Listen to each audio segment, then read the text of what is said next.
কলিযুগ পাবন অবতার শ্রী শ্রীকৃষ্ণ চৈতন্য মহাপ্রভুর অতি অন্তরঙ্গ প্রিয় পার্ষদবর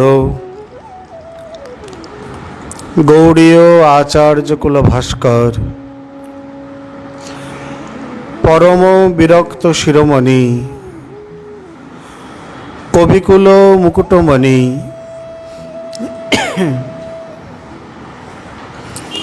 বিশ্ব বৈষ্ণব রাজসভা সভাজন ভাজন শ্রী শ্রী নিত্যানন্দ কৃপাঘন তনু শ্রী শ্রীল নরোত্তম দাস ঠাকুর মহাশয়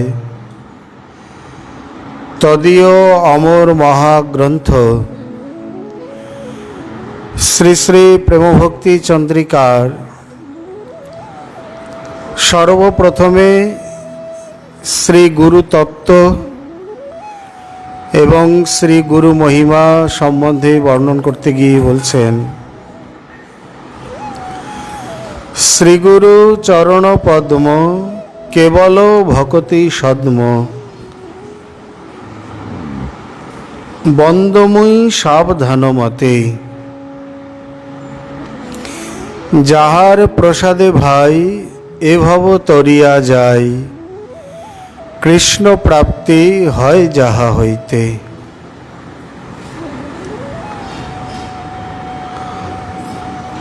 আমরা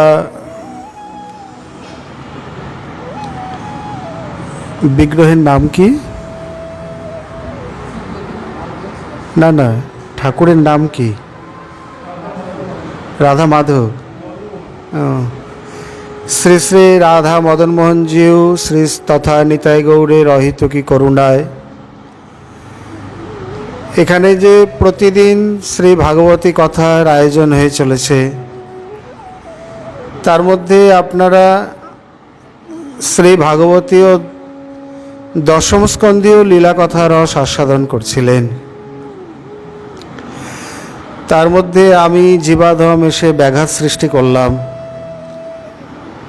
এই কয়েকদিন অর্থাৎ আজ, আগামীকাল এবং শুক্রবার, অর্থাৎ এই 3 দিন বুধ বৃহস্পতি শুক্রবার, এই 3 দিন পর্যন্ত আমরা, যেহেতু সামনেই শ্রী শ্রী গুরু পূর্ণিমা তিথি শনিবার দিন,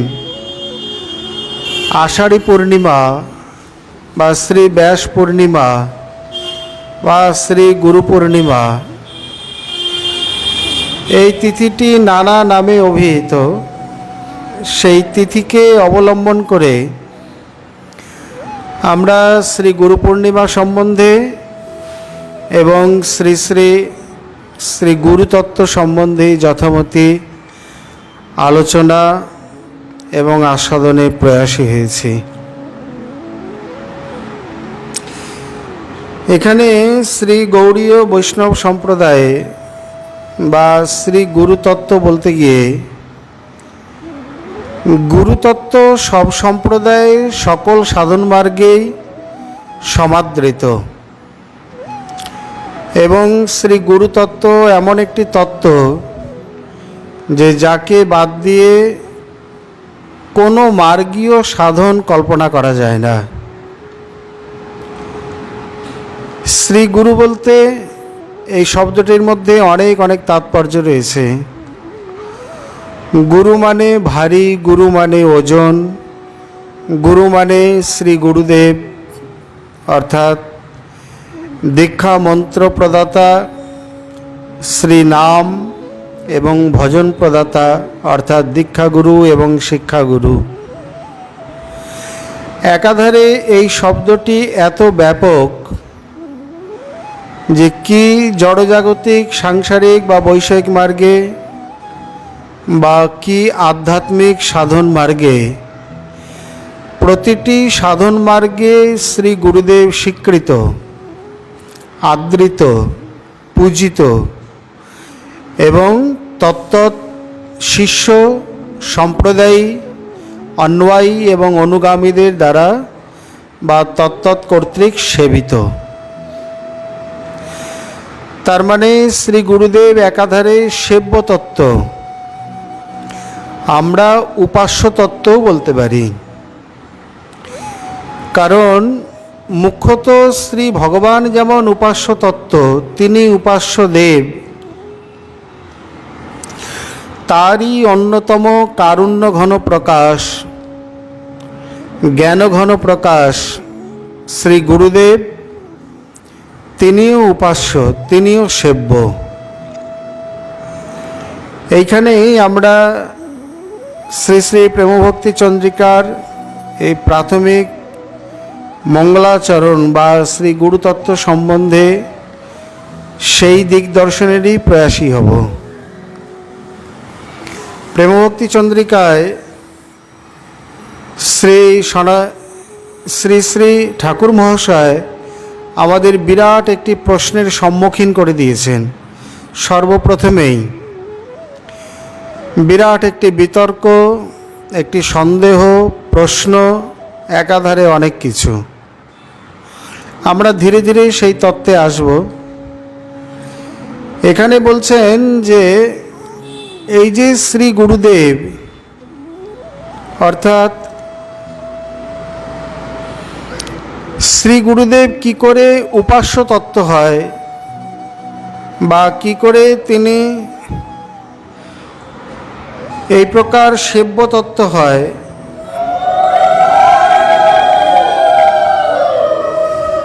সেই বিষয়টি আমাদের জানার বিষয়। প্রসাদী জ্ঞান হাত দিয়ে দিন।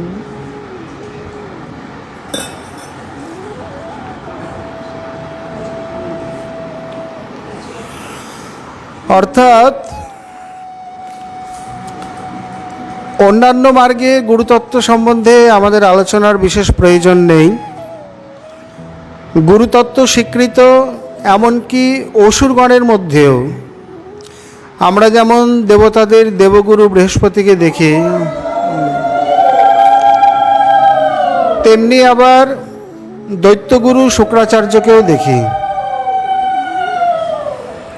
তদ্রূপ জ্ঞানীগুরু, যোগীগুরু, কর্মীগুরু, ভক্তগুরু, বিভিন্ন প্রকারের সব মার্গেতেই ন্যাসী, ধ্যানী, কর্মী, জ্ঞানী, যোগী, যে কোনো মার্গই হোক না কেন, শ্রী গুরুদেবকে অবশ্যই স্বীকার করেছেন।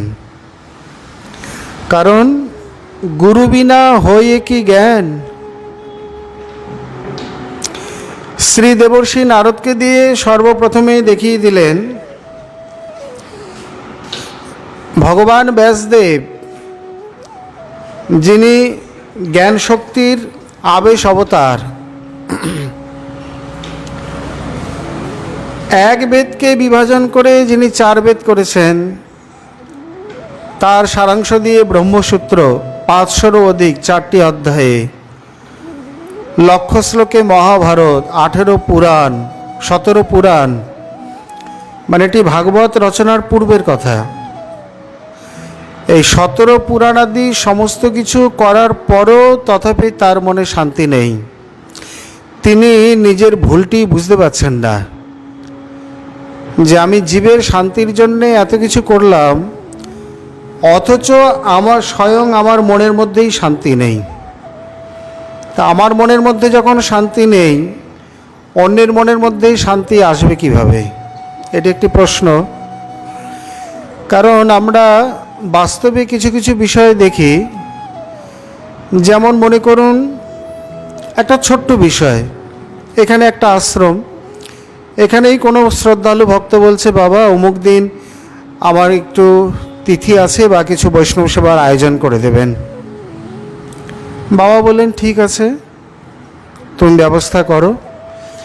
ভক্ত আগে টাকা পয়সা দিয়ে যা যা হবে মোটামুটি একটা আলোচনা করে বাবার ওপর সমস্ত ভার দিয়ে দিলেন।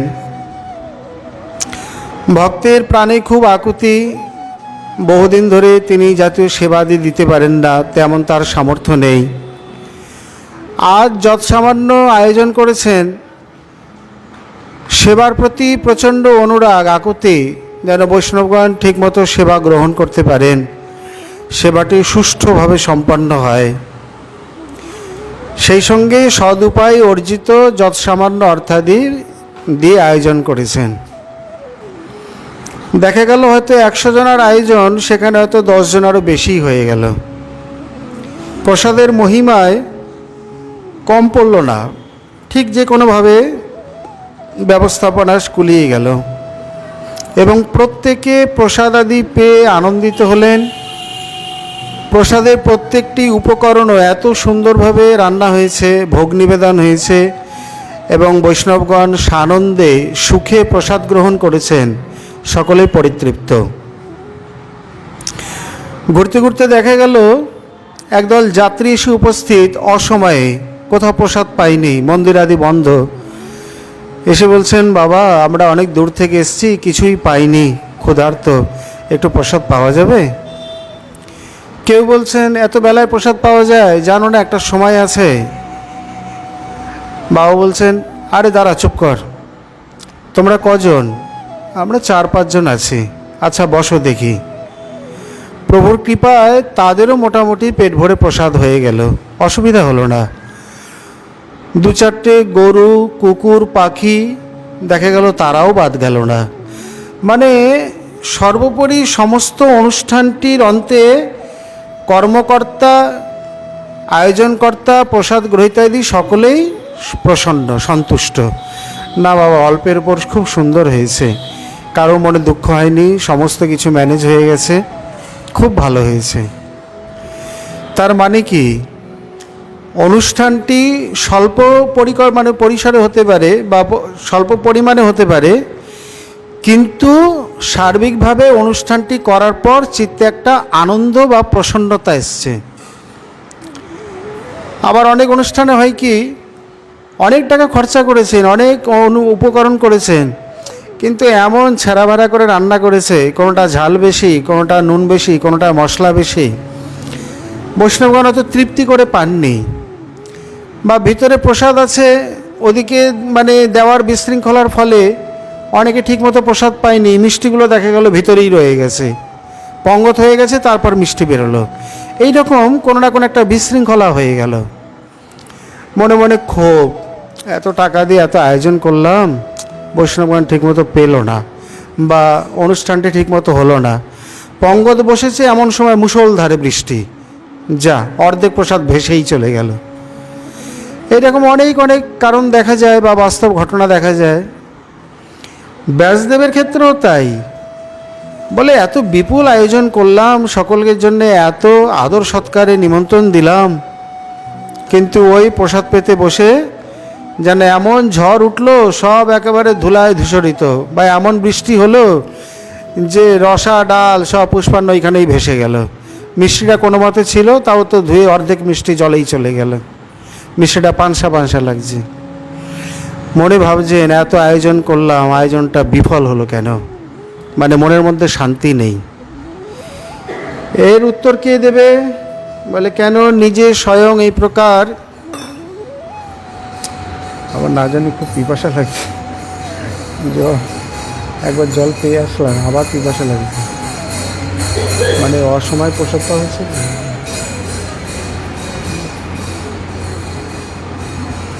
তিনি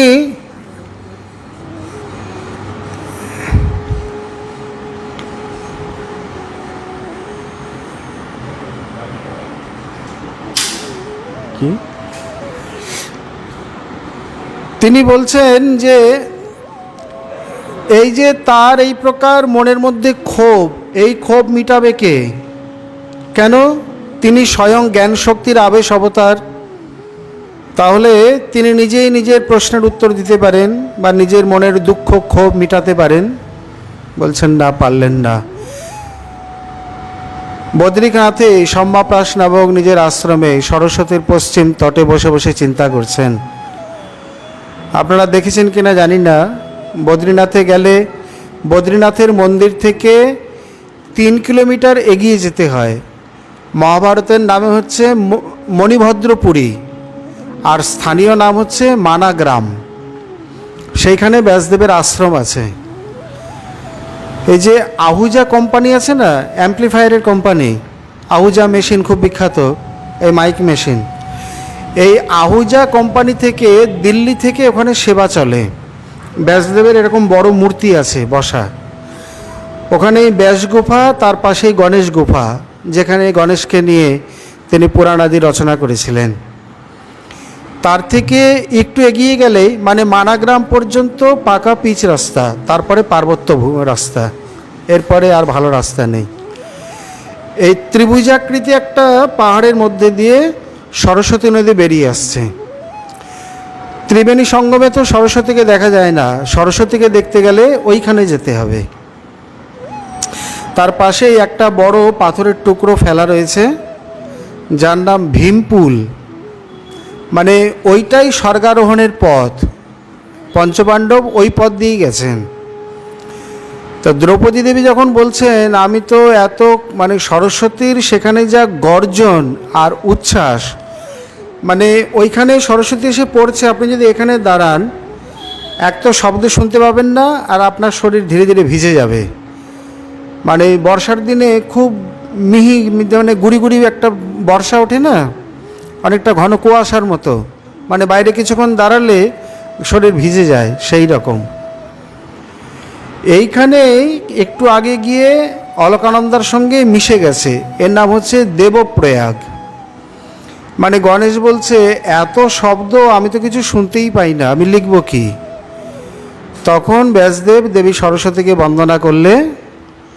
এর আগে আরও বেশ কিছু দূর আগে, মানে প্রায় 15 কিলোমিটার আগে চলে গেলে অলকাপুরী, ওইখানে হচ্ছে অলকানন্দা নদীর উদ্গম।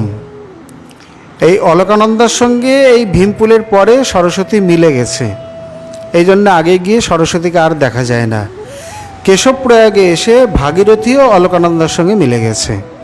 অলকানন্দার মধ্যে অনেক নদী, যাই হোক, এর নাম হচ্ছে ভীমপুল। এর ওপর দিয়ে দ্রৌপদী আদি সকলে পার হয়েছিলেন। 5 কিলোমিটার গেলে এইখানে আচার্য শঙ্কর যে বসেছিলেন, একটা বসুধারা, মানে ওপরে ঝড়গঙ্গার থেকে জল পড়ছে, ভীষণ ঠান্ডা। তারও আগে 5 কিলোমিটার গেলে নন্দনকানন, মানে বদ্রীনাথ থেকে মোট 25 কিলোমিটার স্বর্গারোহণ। এটি পড়েছে চমোলি জেলায়। এখানে ডিএমের অনুমতি ছাড়া যেতে দেওয়া হয় না, কারণ আপনি কিছুই পাবেন না।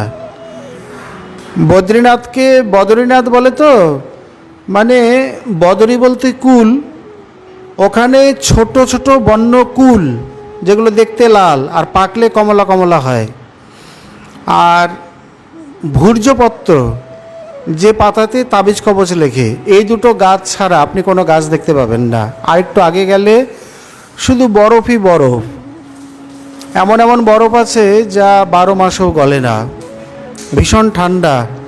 কোনো মঠ মন্দির পাখি অন্য গাছপালা কিছুই পাবেন না, এত বড়। এইভাবেতে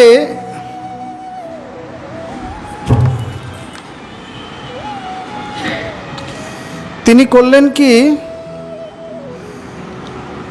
এইখানেতে শ্রী ব্যাসদেব এই বদরী স্বর্ণ মণ্ডিতে, মানে বদ্রী ক্ষেত্রেতে তিনি বসে রচনা আদি করতেন।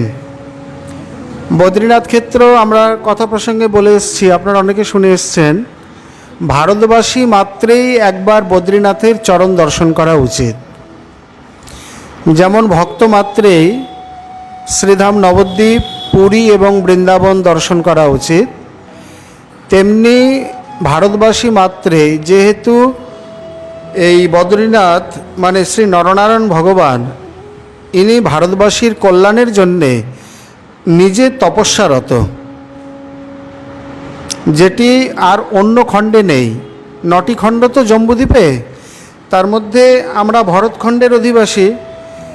এই ভরতখণ্ডের অধিবাসীর জন্যে স্বয়ং ভগবান তপস্যা করছে। এই রকম সৌভাগ্য আর কার আছে? কারোর নেই। একটা সোজা কথা দেখুন, এখানে যদি দেখা যায় বা বিচার করা যায় যে আমরা বলে নিচ্ছি ভূমিকাটা বোঝাবার জন্যে, আর কিছুই নয়।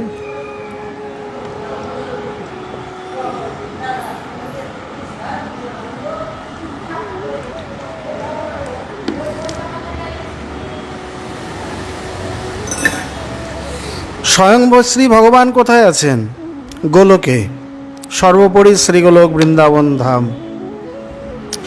আমরা কোথায় আছি? ভূলোকে। মাঝখানে কতগুলি লোক? ভূ ভুব, আমরা নিচেরটা বাদই দিলাম। ভূ ভুব স্বর জন মহ তপ সত্য, দেবীধাম, শিবধাম, তারপরে বৈকুণ্ঠ, অযোধ্যা, দ্বারাবতী, মথুরা, বৃন্দাবন, মানে 14টি স্তর। তাহলে যদি ওপর থেকে দেখি, গোলক বৃন্দাবন, মথুরা, দ্বারকা, অযোধ্যা, বৈকুণ্ঠ, শিবলোক, দেবীলোক বা মুক্তিলোক, তারপরে এই সত্যাদি 7টি লোক করে আমরা ভূলোকে। এখন শ্রী সনাতন প্রভুর মতে বা ভাগবতের মতে, মানে ভাগবত বৃহৎ ভাগবত দুটিরই মতে, আমাদের থেকে আমাদের ঊর্ধ্বে কিন্তু ভূবলোক, কিন্তু ভূবলোকবাসী আমাদের থেকে উন্নত নয়। এগুলো একটু জানার প্রয়োজন আছে। মানে বড় বড় পাখি, জীব, প্রেতাত্মা, এরা যে লোকে থাকে বা এই জগতে বাজ, চিল ইত্যাদি বড় বড় পাখি যতদূর পর্যন্ত উড়ে যেতে পারে, তারপর আর মানে যায় না বা ফিরে আসে। এক কথায় বলতে গেলে আমাদের ভূলোক থেকে 10,000 যোজন পর্যন্ত ভূলোকের সীমা, তারপর ভূবলোক শুরু হয়ে যাচ্ছে। এখানে প্রেতাত্মাদের বা বায়বীয় শরীর যাদের, তাদের নিবাস। এরা বলতে গেলে আমাদের থেকে একটু উন্নত। কোন অংশে উন্নত? ভূত প্রেতেরা অনেক কিছু বলে দিতে পারে যা মানুষ পারে না। কেন পারে আমরা বলে নিই, ভূতেদের শক্তিটা কোথায়? আমরা পৃথিবীর জীব, আমরা হচ্ছি পৃথিবীর অংশ প্রধান, মানে মাটি বা মাংস প্রধান। আর বায়বীয় যারা ভূবলোকে আছে এরা বায়ু প্রধান। স্বর্গলোকে যারা আছে এরা তেজ প্রধান। এদের শরীর খুব তেজময়, এই জন্য এরা পৃথিবী আদি স্পর্শ করে না, ভূত আদিও খুব একটা স্পর্শ করে না। আমরা মাটির বিকার যত কিছু আছে তাকে বাদ দিয়ে আর দেখতে পারি না বা জানতে পারি না। যেমন দেয়াল, পাথর, এগুলো সব মাটির বিকার, মাটি পুড়িয়ে ইট হয়েছে। মাটির থেকেই পর্বতাদিক্রমে এই সকল পাথরের বিকাশ বা ক্রমোন্নতি। এর ওপারে কি আছে দেখতে পারি না, শুনতে পারি না, জানতে পারি না। কিন্তু যারা বায়বীয় শরীর বা ভূলোকবাসী আমরা ছাড়া এর পরের ওপরের ঊর্ধ্বলোকে যত জীবগুলো আছে তারা কিন্তু দেখতে পারে, জানতে পারে। এই জন্যে ভূত প্রেত ইত্যাদি তাদের দৃষ্টিটা অনেক দূর পর্যন্ত প্রসারিত। মানে এখানে বসে ওখানে সেই জন্মস্থানে কি হচ্ছে আমি দেখতে পাচ্ছি না, ওরা দেখে বলে দেবে। এমনকি ভবিষ্যৎ ঘটনা, সুদূরের কথা শ্রবণ, সুদূর দর্শন এবং ঘটনা দিয়েও অতীত ভবিষ্যতের তারা বলে দিতে পারে, যেহেতু তারা সূক্ষ্ম দৃষ্টিতে দেখতে পায়। এটা কোনো সাধনের ফলে নয়, এটা ওই ভূবলোকবাসী বা ভূলোকজাত শরীর প্রাপ্তির ফলে হয়। এই জন্যে যারা প্রেত সিদ্ধি করে, প্রেত সিদ্ধি বলে এই অভিচার মার্গে একটি সিদ্ধি রয়েছে, যেমন ষণ্ডামার্কও প্রেত সিদ্ধি জানতেন। প্রহ্লাদকে মারবার জন্যে প্রেত সিদ্ধিতে প্রেতকে আহ্বান করেছিলেন। প্রেত সিদ্ধির মানে শর্ত হলো এই, যাকে মারবার জন্যে আহ্বান করবে তাকে যদি মারতে না পারে, যে ডেকেছে, যে আহ্বান করেছে তাকে মেরে দিয়ে চলে যাবে। হলেও তাই। প্রহ্লাদ মহাশয় পরম ভক্ত, শুধু তাই নয়, 12 জন ভাগবতের মধ্যে একজন, নিষ্কাম ভক্তের মধ্যে গণ্য এবং নির্মৎসর সাধু। পুরাণ দেখিয়েছেন, যখন ষণ্ডামার্ক প্রহ্লাদ মহাশয়কে মারতে পারলেন না, প্রেত বারবার প্রহ্লাদের কাছে যায় আর ফিরে আসে। এইবার ও বড় জোর 2-3 বার যাবে, তারপরে আর যাবে না। এরপরে বলবে না, মানে কোনো প্রকার কোনো সূচনা সুযোগ কিছু দেবে না, ওই মেরে দিয়ে সোজা চলে যাবে। প্রেতের এই রকম চরিত্র। ষণ্ডামার্ক দুজনকেই মেরে দিয়ে চলে গেলেন। খবর পেলেন শুক্রাচার্য, তপস্যায় রত ছিলেন, তপস্যা বাদ দিয়ে দৌড়ে এলেন। ওহো, আবার এই দুই পুত্র মারা গেল। মানে শুক্রাচার্য বুঝতে পেরেছেন প্রহ্লাদ মারেনি, তবে প্রেত প্রহ্লাদকে মারতে পারেনি, তার ফল এটি। উনি কাউকে কোনো দোষারোপ না করে, কারোর কাছে না গিয়ে সোজা প্রহ্লাদের কাছে গেলেন। আজ গুরু হয়ে শিষ্যের কাছে হাত জোর করে বলছেন, বাবা প্রহ্লাদ, একমাত্র তুই আমার সন্তানকে বাঁচাতে পারিস, বাঁচিয়ে দে, আমি আর অন্য কিছু চাই না। আমি জানি তোর ওপর তারা দ্রোহ আচরণ, তোকে মারবার চেষ্টা করেছিল। বুঝতে পারলেন এতদিন হিরণ্যকশিপু প্রহ্লাদের ওপর অত্যাচার করেছে, মারতে পারেনি। কেন যে প্রহ্লাদের মৃত্যু হয়নি শুক্রাচার্য আজ মানে যাকে বলে হাড়ে হাড়ে বুঝতে পারলেন। প্রহ্লাদ মহাশয় কী করবেন? গুরুদেবের প্রার্থনা। প্রহ্লাদ নিষ্কাম, কোনোদিন প্রভুর কাছে কিছু চাইনি, তার ওপর এত অত্যাচার হয়েছে, ভুলেও কখনো নিজের প্রাণ রক্ষার জন্যে আবেদন নিবেদন জানাননি। আজ কেবলমাত্র গুরুপুত্রের জন্যে তিনি প্রভুর চরণে প্রার্থনা জানালেন। হে প্রভু, আপনি তো অন্তর্যামী, সবই জানেন। যদি আমি এই প্রকার প্রকৃতই নির্মৎসর হই, আমার শ্রী গুরু এবং গুরুপুত্রের প্রতি আমার বিন্দুমাত্র কোনো মাৎসর্য ভাব না থেকে থাকে, আমি কথা দিচ্ছি আর কোনোদিন কখনো কিছু চাইব না। আজ আপনি কৃপা করে এই দুই গুরুপুত্রকে বাঁচিয়ে দিন। ও, যে জন্মাবধি এখনো পর্যন্ত কিছুই চাননি, এত বড় নির্ভীক নিষ্কাম প্রভুতে শরণাগত, সে আজ মুখ ফুটে কিছু চেয়েছে। শত হলেও প্রভু কি তাকে অপূর্ণ রাখতে পারেন? প্রহ্লাদ এখানে একটা শর্ত রেখেছেন, সরাসরি বলেননি যে আপনি গুরুপুত্রকে বাঁচিয়ে দিন। কি জানি কেন ওনার মুখে এলো যে আমি যদি যথার্থই নির্মৎসর হই, মানে গুরুপুত্রেতে বলবার একটা কারণও ছিল। এই কথাটি প্রভুই প্রেরণা দিয়ে ওই সময় বলিয়েছেন, যেহেতু গুরুপুত্র তাকে মারতে উদ্যত, তারা এখন দ্রোহী। লোকে বলতে পারেন যে প্রহ্লাদই কোনো কারুকার্য করে গুরুপুত্রকে মেরে দিয়েছে। যাতে এই প্রকার দোষ না হয়, ভক্ত মহিমা বাড়াইতে প্রভু সেই জানে। এই জন্যে যেন সরস্বতী তাকে প্রেরণা দিয়ে বলালেন যে প্রকৃতই যদি আমি নির্মৎসর হই, মানে গুরু এবং গুরুপুত্রের প্রতি আমার বিন্দুমাত্র কোনো হিংসা, দেশ, মাৎসর্য বা ক্ষোভ আদি না থাকে, তাহলে আপনি কৃপা করে অবশ্যই বাঁচিয়ে দেবেন। এবং প্রভু দিলেনও তাই। এক লীলায় করে প্রভু কার্য ৫-৭, এর দ্বারা বুঝিয়ে দিলেন।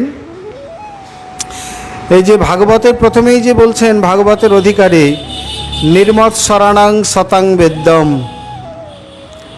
এই যে নির্মৎসর সাধুগণ যারা এই ভাগবতকে জানতে পারবে, বুঝতে পারবে, সবাই পারবে না, সেই নির্মৎসর সাধু কেমন, কী রকম হওয়া উচিত বা কীরকম হয়, প্রহ্লাদ মহাশয়ের দ্বারা সেটা বুঝিয়ে দিলেন। আমরা কথা প্রসঙ্গে মাৎসর্য দেখাতে গিয়ে অমোঘের দৃষ্টান্ত দিয়ে এসছি প্রথম দিনের কথায়, যিনি মহাপ্রভুর ভোজনে ব্যাঘাত ঘটিয়েছিলেন। মহাপ্রভু নিজেই বলছেন, পবিত্র ব্রাহ্মণ হৃদয় অপবিত্র কইলে মাৎসর্য চণ্ডাল কেনে ইহা বসাইলে। যে প্রেমাবতারকে দেখে ত্রিভুবন পবিত্র হয়ে গেল, কৃষ্ণ প্রেমা হয় যার দূরদর্শনে, যাকে দেখলে দূর থেকে প্রেম লাভ হয়ে যায়। কবিরাজ গোস্বামী কত দৃষ্টান্ত দিয়েছেন। এই ঘটনার দৃষ্টান্ত হচ্ছে রাজমহিষীগণ। মহাপ্রভু যখন কটকের ওপর দিয়ে চলে আসবেন, প্রতাপরুদ্র জানতে পারলেন, তখন উনি ভক্ত, ভাবছেন অন্যের ব্যবহার করা নৌকায় প্রভু যাবে না। তাড়াতাড়ি আদেশ দিলেন, প্রভুর জন্য নতুন নৌকা তৈরি করো। একটা নৌকা তৈরি কি আর মুখের কথায় হয়? কত সময় লাগে? তাই করলেন। আর রাজমহিষীগণকে আনালেন, এনে বড় বড় হাতির পিঠে, কারণ উনি স্ত্রী দর্শন করবেন না বা সামনে উনি অখুশি হবেন, দূর থেকে হাতির পিঠে বসে রাজমহিষীগণ মহাপ্রভুকে দর্শন করেছিলেন। ওইখানেই দর্শন মাত্রই তারা হস্তিস্পৃষ্টে প্রেমেতে বিবশ হয়ে পড়ে যান। সেইখানেই কবিরাজ গোস্বামী লিখছে, কৃষ্ণ প্রেমা হয় যার দূরদর্শনে, হেন কবু শুনি নাই বেদে বা পুরাণে। কোথায় কোন অবতার এইভাবে কবে প্রেম দিয়েছেন? সে হেন ব্যক্তিকে, মানে এই প্রকার দূরদৃষ্ট ব্যক্তি দূরে থাক, স্বয়ং প্রেম পুরুষোত্তম মহাপ্রভুকে বুকে হাত রাখতে হলো, তবে এই মাৎসর্য চণ্ডাল দূরে গেল। মাৎসর্য এত মারাত্মক। বলতে গেলে ষড়রিপুর মধ্যে কাম, ক্রোধ, লোভ, মদমোহ এরা পাঁচজন তো বন্ধুরূপে রূপান্তরিত হয়ে যায়। এদেরকে কৃষ্ণ ভক্তি, কৃষ্ণ ভজনে লাগানো যায়। এই শত্রু যদি হয়, একমাত্র শত্রু হচ্ছে মাৎসর্য। একে কোথাও লাগানো যায় না, আর ঠাকুরমশাই লাগায়ও নেই। তো যাই হোক, প্রহ্লাদ মহাশয় এখানে দেখিয়ে দিলেন যে আমি কতখানি, মানে তিনি কতখানি নির্মৎসর। প্রকারান্তরে ষণ্ডামার্ক আবার বেঁচে উঠলেন। তো এই প্রকার প্রেতেরা এই সমস্ত কিছু করতে পারে, দেখতে পারে বলেই এই প্রকার প্রেত সিদ্ধি থাকে। আমরা প্রসঙ্গত একটা ঘটনা জেনে নিই। শ্রী বিজয়কৃষ্ণ গোস্বামী প্রভু, ওনার এক প্রিয় ভক্ত শ্রীধর নামে এই প্রেত সিদ্ধির কবলে পড়েছিল। মানে উনি করতেন কি, লোককে ভেলকি দেখিয়ে আর অর্থ উপার্জন করতেন। লোককে দেখাতো ঠাকুর, মানে যে যে ঠাকুর দেখতে চায়, লক্ষ্মীনারায়ণ, সীতারাম, হরগৌরী, রাধাকৃষ্ণ, এই প্রকার যে যেটা দেখবে। শ্রীধর খবর পেয়ে বলছে, গুরুদেব এখানে ইনি ঠাকুর দর্শন, মানে যে যে ঠাকুর দেখতে চায় সেই ঠাকুর দেখতে পায়। তো চলেন আমরা আমাদের ইষ্টদেবকে দেখে যাই। বিজয়প্রভু তো এগুলো জানে। তিনি বলছেন, এসবের পাল্লায় পড়ো না। সাধন করবে একজন, ঠাকুর দেখবে আরও শত শত জন, তা কি কোনোদিন হয় নাকি? বলে না গুরুদেব দেখাচ্ছে, দেখি না, ক্ষতি কি? বলে ঠিক আছে চলো। বিজয়প্রভু গিয়ে বসেছেন, ইনি মহা তেজস্বী। তা সেই দিন প্রেত আর সামনে আসতে পারছে না।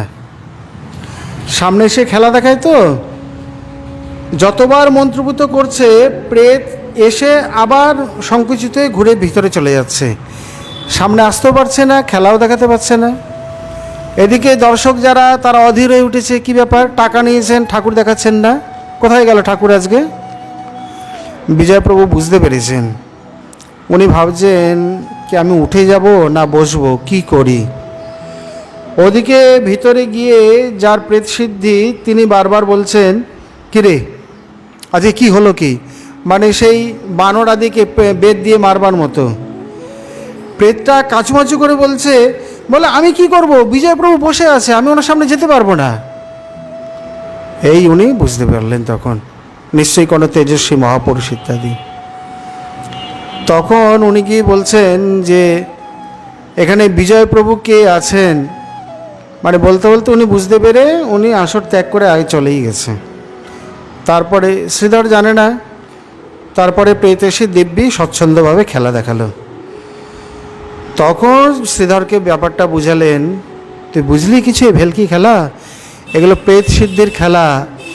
এইভাবে দেখ, এই লোক সকলকে ঠাকুর দেখাচ্ছে, তাই তো? ঠাকুর দেখলে কি হয়, চিত্ত শুদ্ধ হয়, কামনা বাসনা মিটে যায়।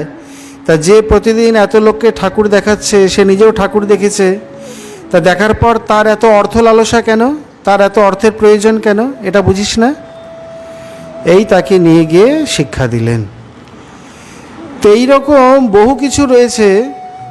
তো এইখানে আমরা যে বক্তব্য শুরু করেছি যে শ্রী ভগবান এই এত এত লোক আমাদের থেকে ক্রমোন্নত, ভূগোলকটা যদি আমরা বাদ দিই, দেবতারা আমাদের থেকে অনেক উন্নত, তাদের মধ্যে শক্তি আছে, তারা বরদান করে, আমাদের থেকে সুন্দর শরীর, তাদের মধ্যে এই প্রকার জরা ব্যাধি নেই, যতটুকু আছে কেবল যৌবনই যৌবন। তার মধ্যে আমাদের পরিমাণে 71 চতুর্যুগ তাদের আয়ু, বাড়বেও না কমবেও না, মানে এক মন্বন্তর করে সকলের আয়ু। তার থেকে জনমহ তপ ঋষিলোক আদিতে আরও উন্নত, তার থেকে ব্রহ্মা আরও উন্নত, তার থেকে শিবলোকবাসী, বৈকুণ্ঠবাসী, অযোধ্যাবাসী, বা ব্রহ্মাণ্ডের এই সত্যলোক থেকে যদি আমরা শুরু করি, এই সকল লোককে বাদ দিয়ে শ্রী ভগবান এই ভূলোকেতে কেন আসেন, মানে এই পৃথিবীতে, তাও আবার পৃথিবীর সর্বত্র নয়, কেবল ভারত ভূমিতে কেন আসেন? এটা কিন্তু একটু জানবার বিষয়। কারণ ভারতের বাইরে কোনো অবতার নেই, সে যতই গাল বাজাক, ভারতের বাইরে কোনো তীর্থ নেই।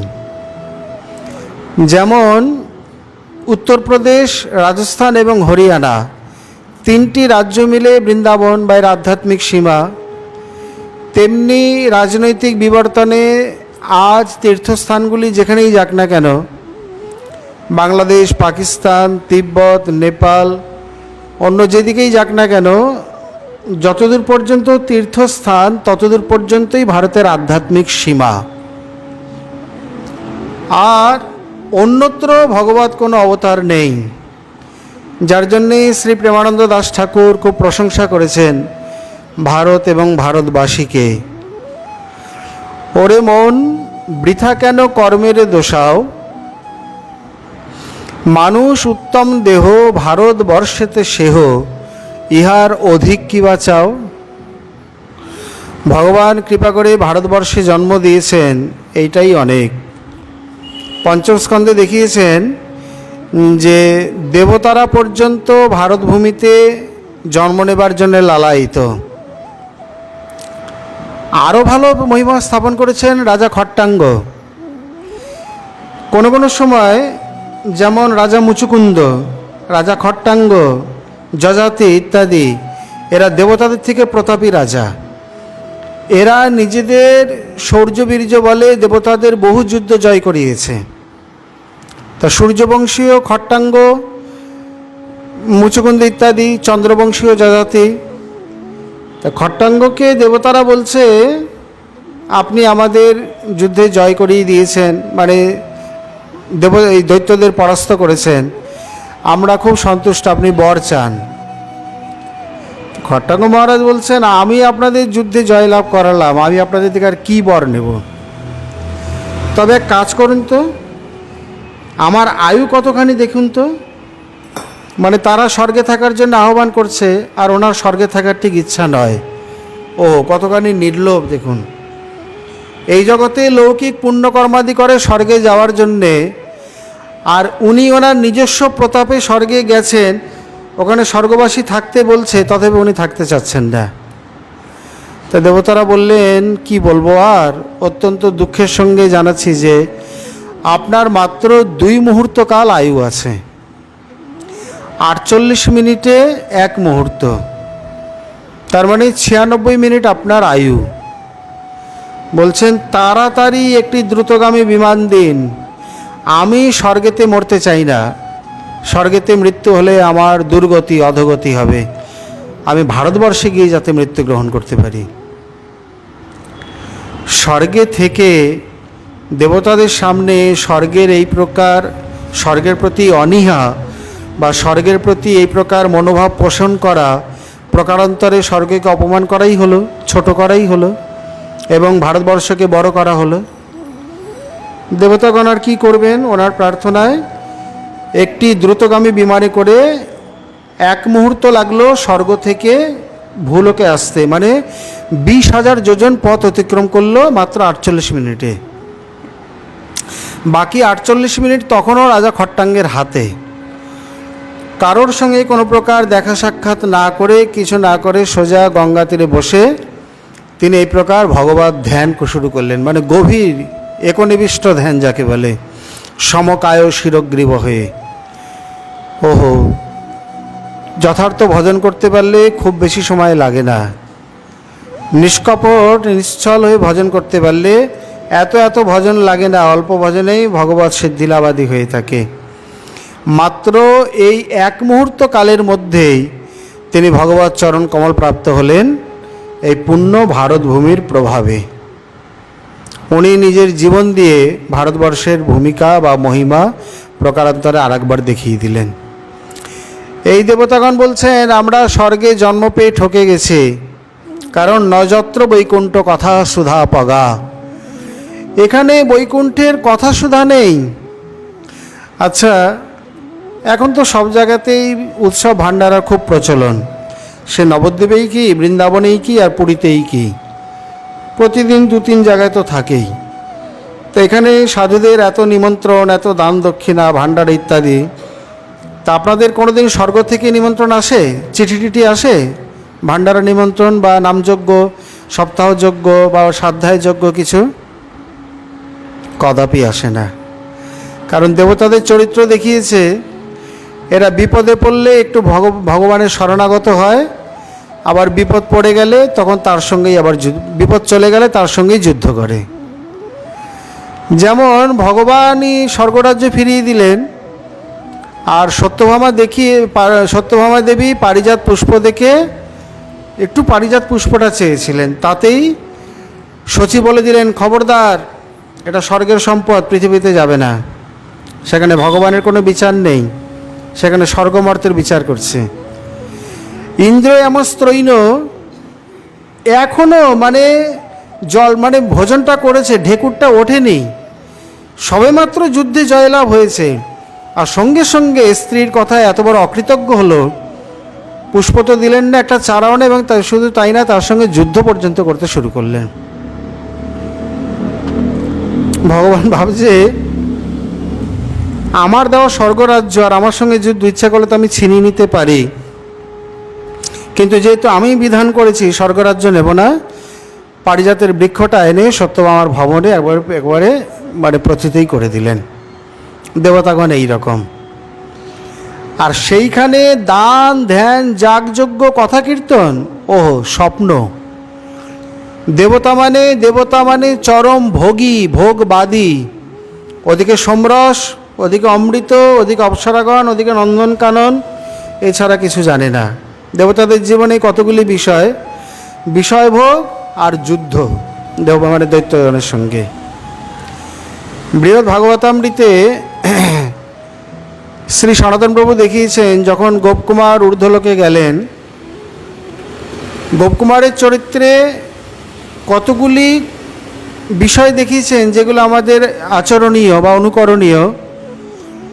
তিনি অত্যন্ত সহজ সরল, মনের মধ্যে কোনো প্রকার কোনো কুটিলতা বা ছল চাতুরি, বুদ্ধির খেলা, এসব কিছু নেই, যা সাধু হৃদয় হওয়া উচিত। অত্যন্ত ঋজুগতি, আর সেই সঙ্গে অতি সরলতার ফলে একটু বুদ্ধিহীনতা, কোনটা ঠিক কখন করতে হয় ঠিক সিদ্ধান্তে বা নিরূপণ অক্ষমতা।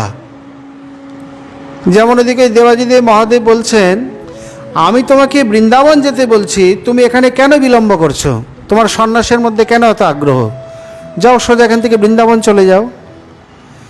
পরমার্থ পেয়েছেন, দশাক্ষর মন্ত্র পেয়েছেন, অথচ তারপরও সন্ন্যাস নেওয়ার ইচ্ছা, নিজের ইষ্ট বস্তু তত্ত্ব বা ভজনীয় সম্পদে যথাযথ জ্ঞানের অভাব।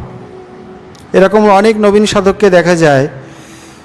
এদিকে সদ্গুরুর কাছে অষ্টাদশাক্ষর মন্ত্রে দীক্ষিত, বৃন্দাবনীয় সাধন ভজন পেয়েছেন, অথচ কোথায় দেখো 4 ধামে ঘুরে বেড়াচ্ছে, কার সঙ্গে কোথায় বাইরে বাইরে ঘুরে বেড়াচ্ছে, কোথায় গাজার দম দিয়ে বেড়াচ্ছে, এদিকে ভজনের কোনো উল্লেখ নেই, উদ্দেশ্য নেই। তো এরকম দেখা যায়, ভজন বা ভজনীয় বস্তুটি এখনও বুঝে উঠতে পারেনি। গোপকুমারের মধ্যে এরকম কিছু দুর্বলতা, আর প্রচণ্ড ইন্দ্রিয় সংযম আর বুক ভরা বৈরাগ্য, ভোগাভিনিবেশ বা অন্য কোনো আবেশ তার মধ্যে ছিল না।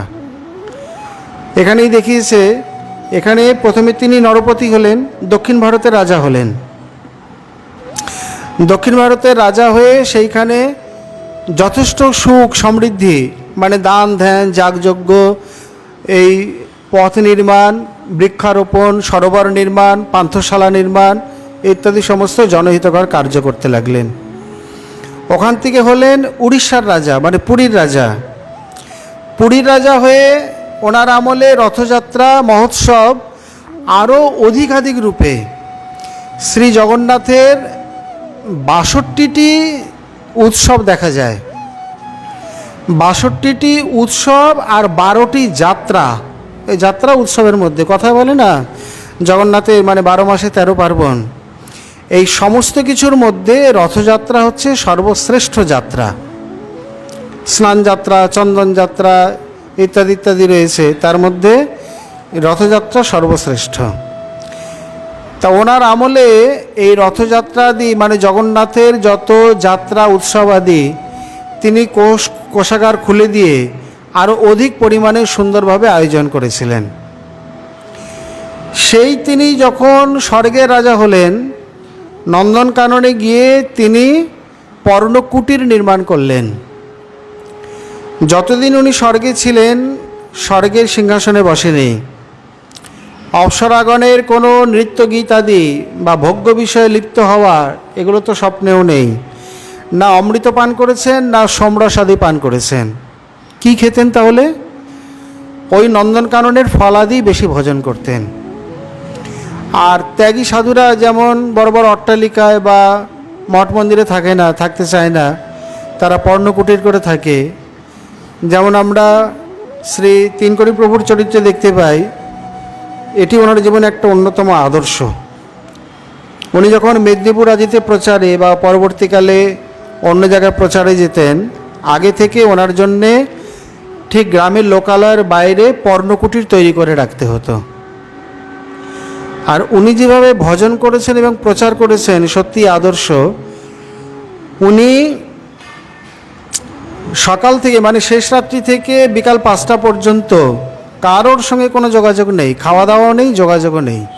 ও শিষ্য হও আর যেই হও, বিকাল 5টার পর থেকে মানে প্রসাদ গ্রহণ করতেন বা ভক্তবৃন্দের সঙ্গে কথাবার্তা, পাঠ, কীর্তন ইত্যাদি আলাপ আলোচনা করতেন। ওই রাত্রিবেলা কয়েক ঘন্টা, তারপর আবার নিজের ভজনে চলে যেতেন। এত হাজার হাজার শিষ্য করেছে বা প্রচার করেছে এইভাবেই। উনি কারোর কোনো শিষ্যের বাড়িতে থাকতেন না, ওই পর্ণকুটিরেই থাকতেন। তো এইভাবে গোপকুমার মহাশয় নিজ বৈরাগ্যে, এটি কম কথা নয়, স্বর্গসে সুখের ধাম না লইহ তার নাম, পাপ পুণ্য দুই পরিহরি। স্বর্গের বিষয়ে সুখ আদি শুনে কার না লালসা জাগে। কত লোক আছে স্বর্গে যাওয়ার জন্যে কাম্য কর্মাদির আয়োজন করে থাকে, অনুষ্ঠান করে থাকে। আর ইনি সেই সম্পূর্ণ ভোগ্য সুখের মধ্যে রয়েছে। উনি তখন ইন্দ্র, রাজা, অপ্সরাগণকে বলতে হবে না, তারা পালা করে সেবা করবে। কিন্তু কোন অপ্সরাকে তিনি গ্রহণ করেননি। তা এই যে সমস্ত কিছু, এর দ্বারা এখানে কেন ভজন করে না শ্রীজীপ্রভু সন্দর্ভে তার একটি দিগদর্শন করেছেন। পশ্চাদি দেহেষু বিবেকাভাবাৎ দেবাদি দেহেষু বিষয় ভোগাভিনিবেশাৎ। পশু পাখিরা যথার্থ ভজন করে না বা করতে পারে না কেন? না তাদের মধ্যে বিবেক, জ্ঞান, বুদ্ধির প্রচণ্ড অভাব। একটু আধটু অভাব নয়, খুব অভাব, মানে নেই বললেই চলে। কেবলমাত্র আহার, নিদ্রা, ভয়, মৈথুন, ওই নিজের পরিবার, ওইটুকুর মধ্যেই সীমাবদ্ধ। এই জগতেও দেখা যায় মানে গ্রামে বা বস্তির দিকে কিছু কিছু মানে এই প্রকার অজ্ঞ জীব রয়েছে। ওই সকাল থেকে উঠে পাখির মতো নিজের খাওয়া দাওয়া, খাটাখাটনি, নিজের পরিবার, এর বাইরে তারা কিছু জানে না। কোনো গুরু, বৈষ্ণব, ধর্ম, নাম, ধাম, সমাজ, পরিবেশ এসবের সঙ্গে কোনো বালাই নেই। কেবল নিজেদেরটা হলেই হলো। এরা অত্যন্ত গ্রাম্য এবং অজ্ঞ জীব। তো এখানে বলছেন যে ভোগ্য বিষয়ের মধ্যে থেকেও ভোগ না করা বা এই যে বিবেকের প্রচণ্ড অভাব, এই জন্যে তারা ভজন করতে পারে না। আর দেবাদি শরীরে বিষয় ভোগের এত প্রচণ্ড অভিনিবেশ, সদা সর্বদাই তো ভোগ্য বিষয়, অভাব তো নেই কিছু, টাকা পয়সা তো লাগে না, মনে করলেই হলো। এই কারণে তাদের ভজন করতে ইচ্ছা করে না বা তারা করে না। এই জগতেও দেখা যায় যে যারা বিষয় ভোগী বা যাদের যথেষ্ট ধন সম্পদ ইত্যাদি আছে, তাদের দেখবেন ভজন করতে ইচ্ছা করে না। যদি বলে দাদা বৃন্দাবনে যাবেন নাকি?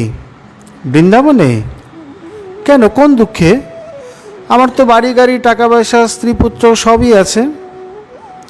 ও তাহলে দুঃখে পড়লে বৃন্দাবনে যায়? বলে হ্যাঁ, ঘর সংসারের ঝামেলা, অশান্তি, খেতে পায় না, ওখানে গেলে নাকি খাওয়া দাওয়ার খুব প্রাদুর্ভাব, মানে চরম সদ্ভাব, কাউকে কেউ ফেরায় না, খাওয়ায়। তা আমার যেদিন এই সকল অভাব হবে সেদিন বৃন্দাবন যাব। তার মানে তার জ্ঞান নেই বৃন্দাবন কোন অবস্থায় যেতে হয়। এই কারণে আজ তারা নির্বেদ প্রাপ্ত হয়ে বলছে, যদি এরপর আবার আমাদের কোনোদিন জন্ম হয় প্রভু কৃপা করে, তাহলে আমাদের অতি অবশ্যই ভারতবর্ষে জন্ম দিও।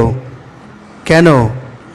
তার অন্যতম একটাই কারণ, ভারতবর্ষে শ্রী ভগবানের লীলা খেলা, অবতার, তীর্থাদি, তার ব্রহ্মাদিরও দুর্লভ রমা লালিত পাদপল্লব সেই অভয় চরণারবিন্দ এই ভারতভূমিতে খেলা করে।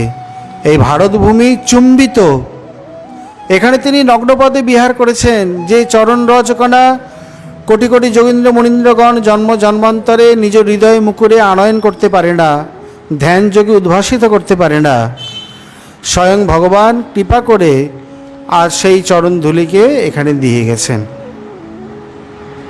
বৃন্দাবনের বর্ণনায় বলছেন, সাধারণত কয়েকটি বিষয় হাজার হাজার বছরও পরিবর্তন হয় না। কি কি? বেশ কিছু বৃক্ষ, যেমন বৃন্দাবনে যে দেখুন কদম বৃক্ষ ঝাড়ুমণ্ডলে বা পেঠায় রয়েছে যে এঠা কদম, বা এই পেশায় ঝাড়িতে কিছু বৃক্ষাদি, এগুলি সেই যুগেরই অপরিবর্তিত হয়ে রয়েছে। বৃক্ষের বেশ কিছু বৃক্ষ আছে হাজার হাজার বছরে পরিবর্তন হয় না। পৃথিবীর ধূলিকণা ইত্যাদি এইগুলো হাজার হাজার বছরে পরিবর্তন হয় না। তেমনি বড় বড় পর্বত অবিকৃত রূপে থাকে, আর সেই সঙ্গে সরোবর আদির কিছু হলেও নদী আদির তেমন বিশেষ কোনো পরিবর্তন হয় না। এই কয়েকটি বিষয়ে প্রাকৃতিক রূপে সে হাজার হাজার বছর ধরে একই বিষয়কে বহন করে বা তার মহিমা তার মধ্যে নিহিত হয়ে থাকে।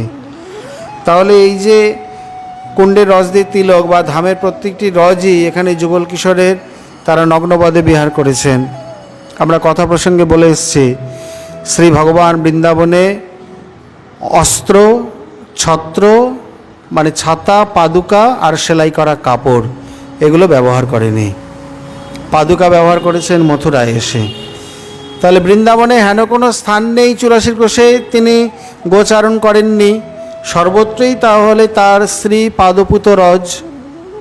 অবশ্যই এর মধ্যে যুক্তিতর্ক বা সম্ভাবনার কিছু নেই, এটি অবশ্যই স্বীকার্য। তাহলে না এটি স্বর্গলোকে, না ভুবলোকে, না জনমহ তপাদি লোকে, এতগুলো লোককে অতিক্রম করে ভারতবর্ষে এসে পড়েছে। অতএব ভারতবর্ষের কত মহিমা কে বলতে পারে? এইখানেই তারই কৃপাধন্য কৃপাঘন বা তার প্রতিনিধির মূর্তি শ্রী গুরুদেব। শ্রী ব্যাসদেব জ্ঞান শক্তির আবেশ অবতার হয়েও তিনি নিরূপণ করতে পারছেন না, আমি ভারতবাসীর জন্যে এত কিছু করলাম বা জগৎজীবের জন্যে, আজ আমার মনে শান্তি নেই কেন? এখানেই মহাজন বলে থাকে, গুরু বিনা হই কি জ্ঞান। কারণ তিনি নিজের শক্তিতে পুরাণাদি রচনা করছেন, কিন্তু এই যাবৎকাল তো তিনি সেই প্রকার কোনো গুরুকরণ করেননি। নিজের ভুলটা বুঝবে কি করে? পাঠশালায় পণ্ডিত মশাই বলছেন,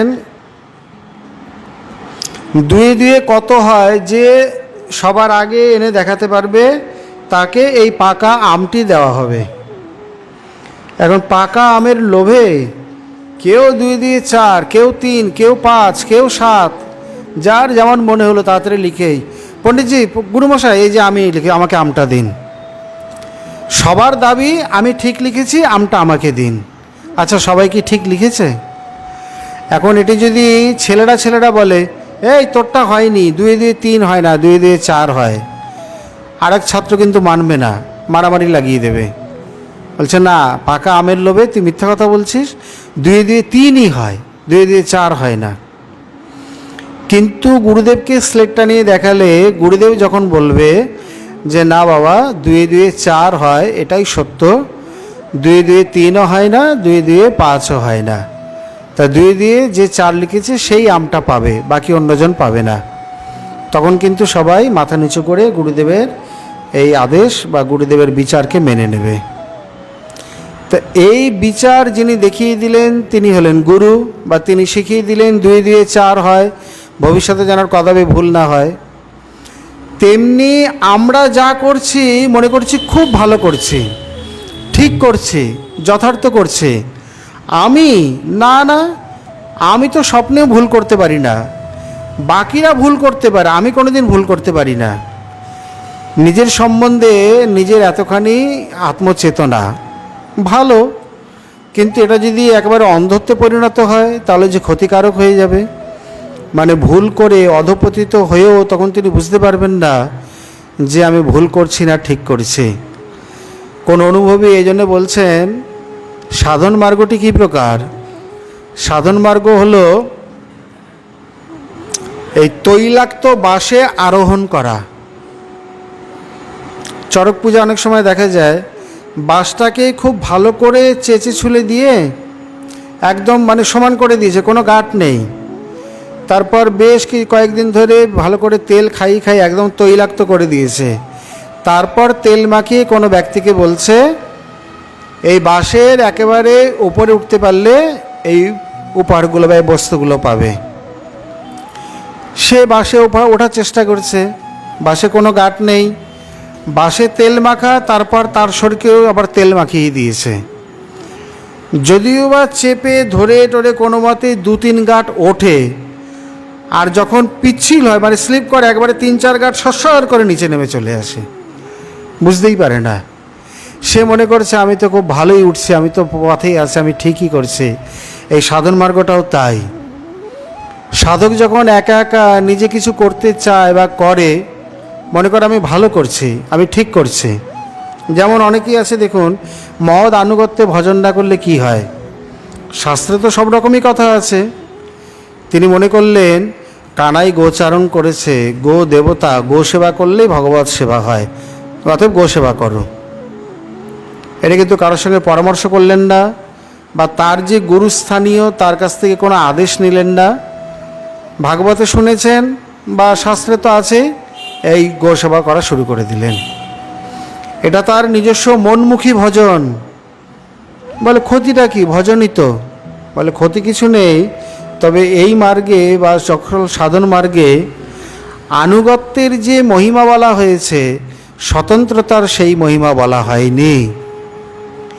তবে যে ডুবিয়া মরে কে তাহারে রক্ষা করে, প্রেমানন্দের পরিহার। ঠাকুরমশাই বলছেন আশ্রয় লইয়া ভজে তারে কৃষ্ণ নাহি তজে, আর সব মরে অকারণ। মৃত্যুর কোনো কারণ থাকে তো, কিন্তু যারা আশ্রয়হীনভাবে মানে ভগবত ভজন করে তাদের যে কোন সময় মৃত্যু হয়, মানে তাদের এই প্রকার পথভ্রষ্ট বা পাদপিচ্ছিল হয়, তারা নিজেরা বুঝতে পারে না।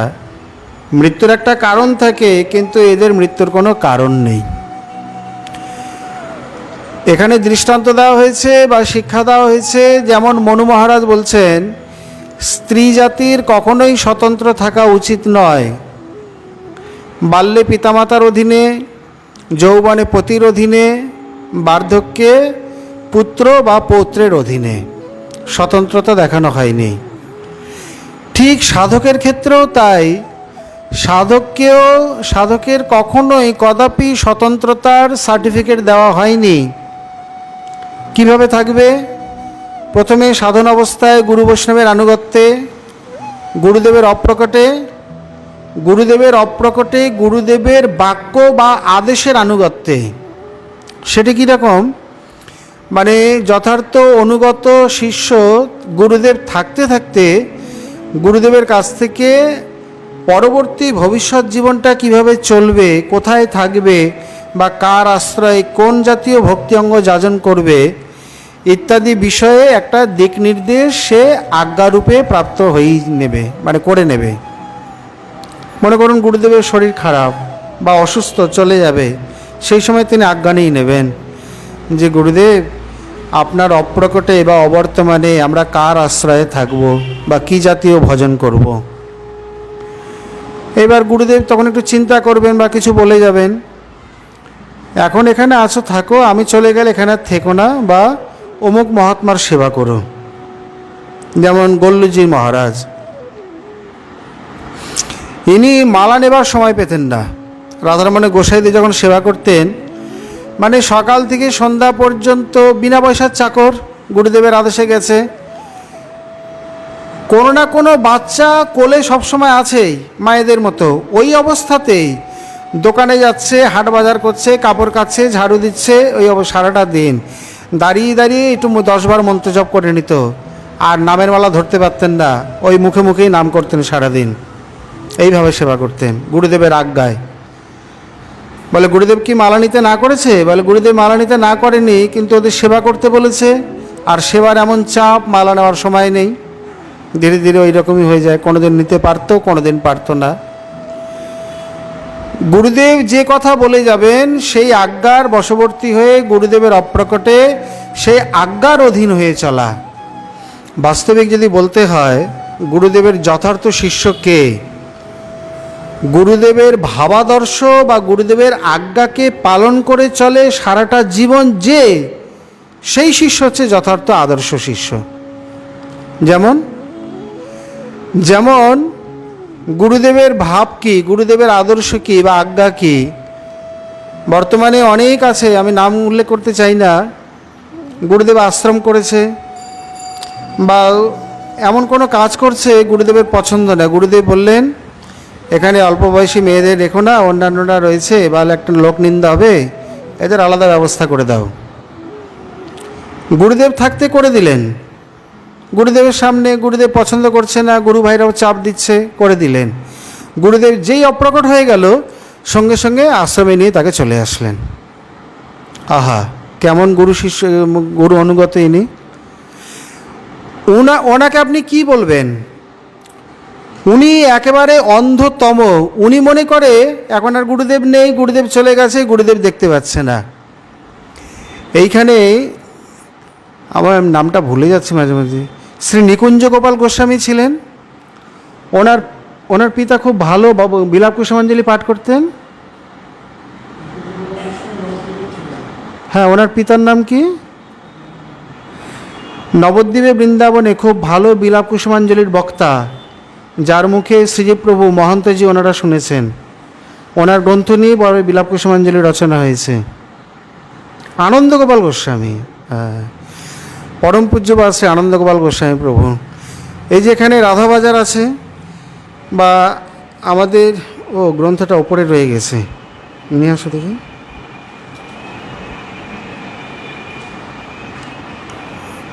ওই যে একটা গ্রন্থ মানে আমার ব্যাগেই রয়েছে, এদিকে আসো, ওখান দিক দিয়ে গৌড়ী বৈষ্ণব চরিত্র নিয়ে আসো। আমাদের যে গ্রন্থ রচনা, যেই গ্রন্থ আপনারা পেয়েছেন আজকে ওখানে, যে গৌড়ী বৈষ্ণব চরিত, ওর মধ্যে দেখবেন নিকুঞ্জ গোপাল গোস্বামীর চরিত রয়েছে। খুব সুন্দর একটা কথা আছে। আমাদের এই গ্রন্থের বৈশিষ্ট্য হলো, যে সকল বাক্যগুলো সাধকের জন্য প্রয়োজনীয় সেগুলো বোল্ড মানে স্থূলাক্ষরে দেওয়া আছে, যাতে সহজেই চোখে পড়ে।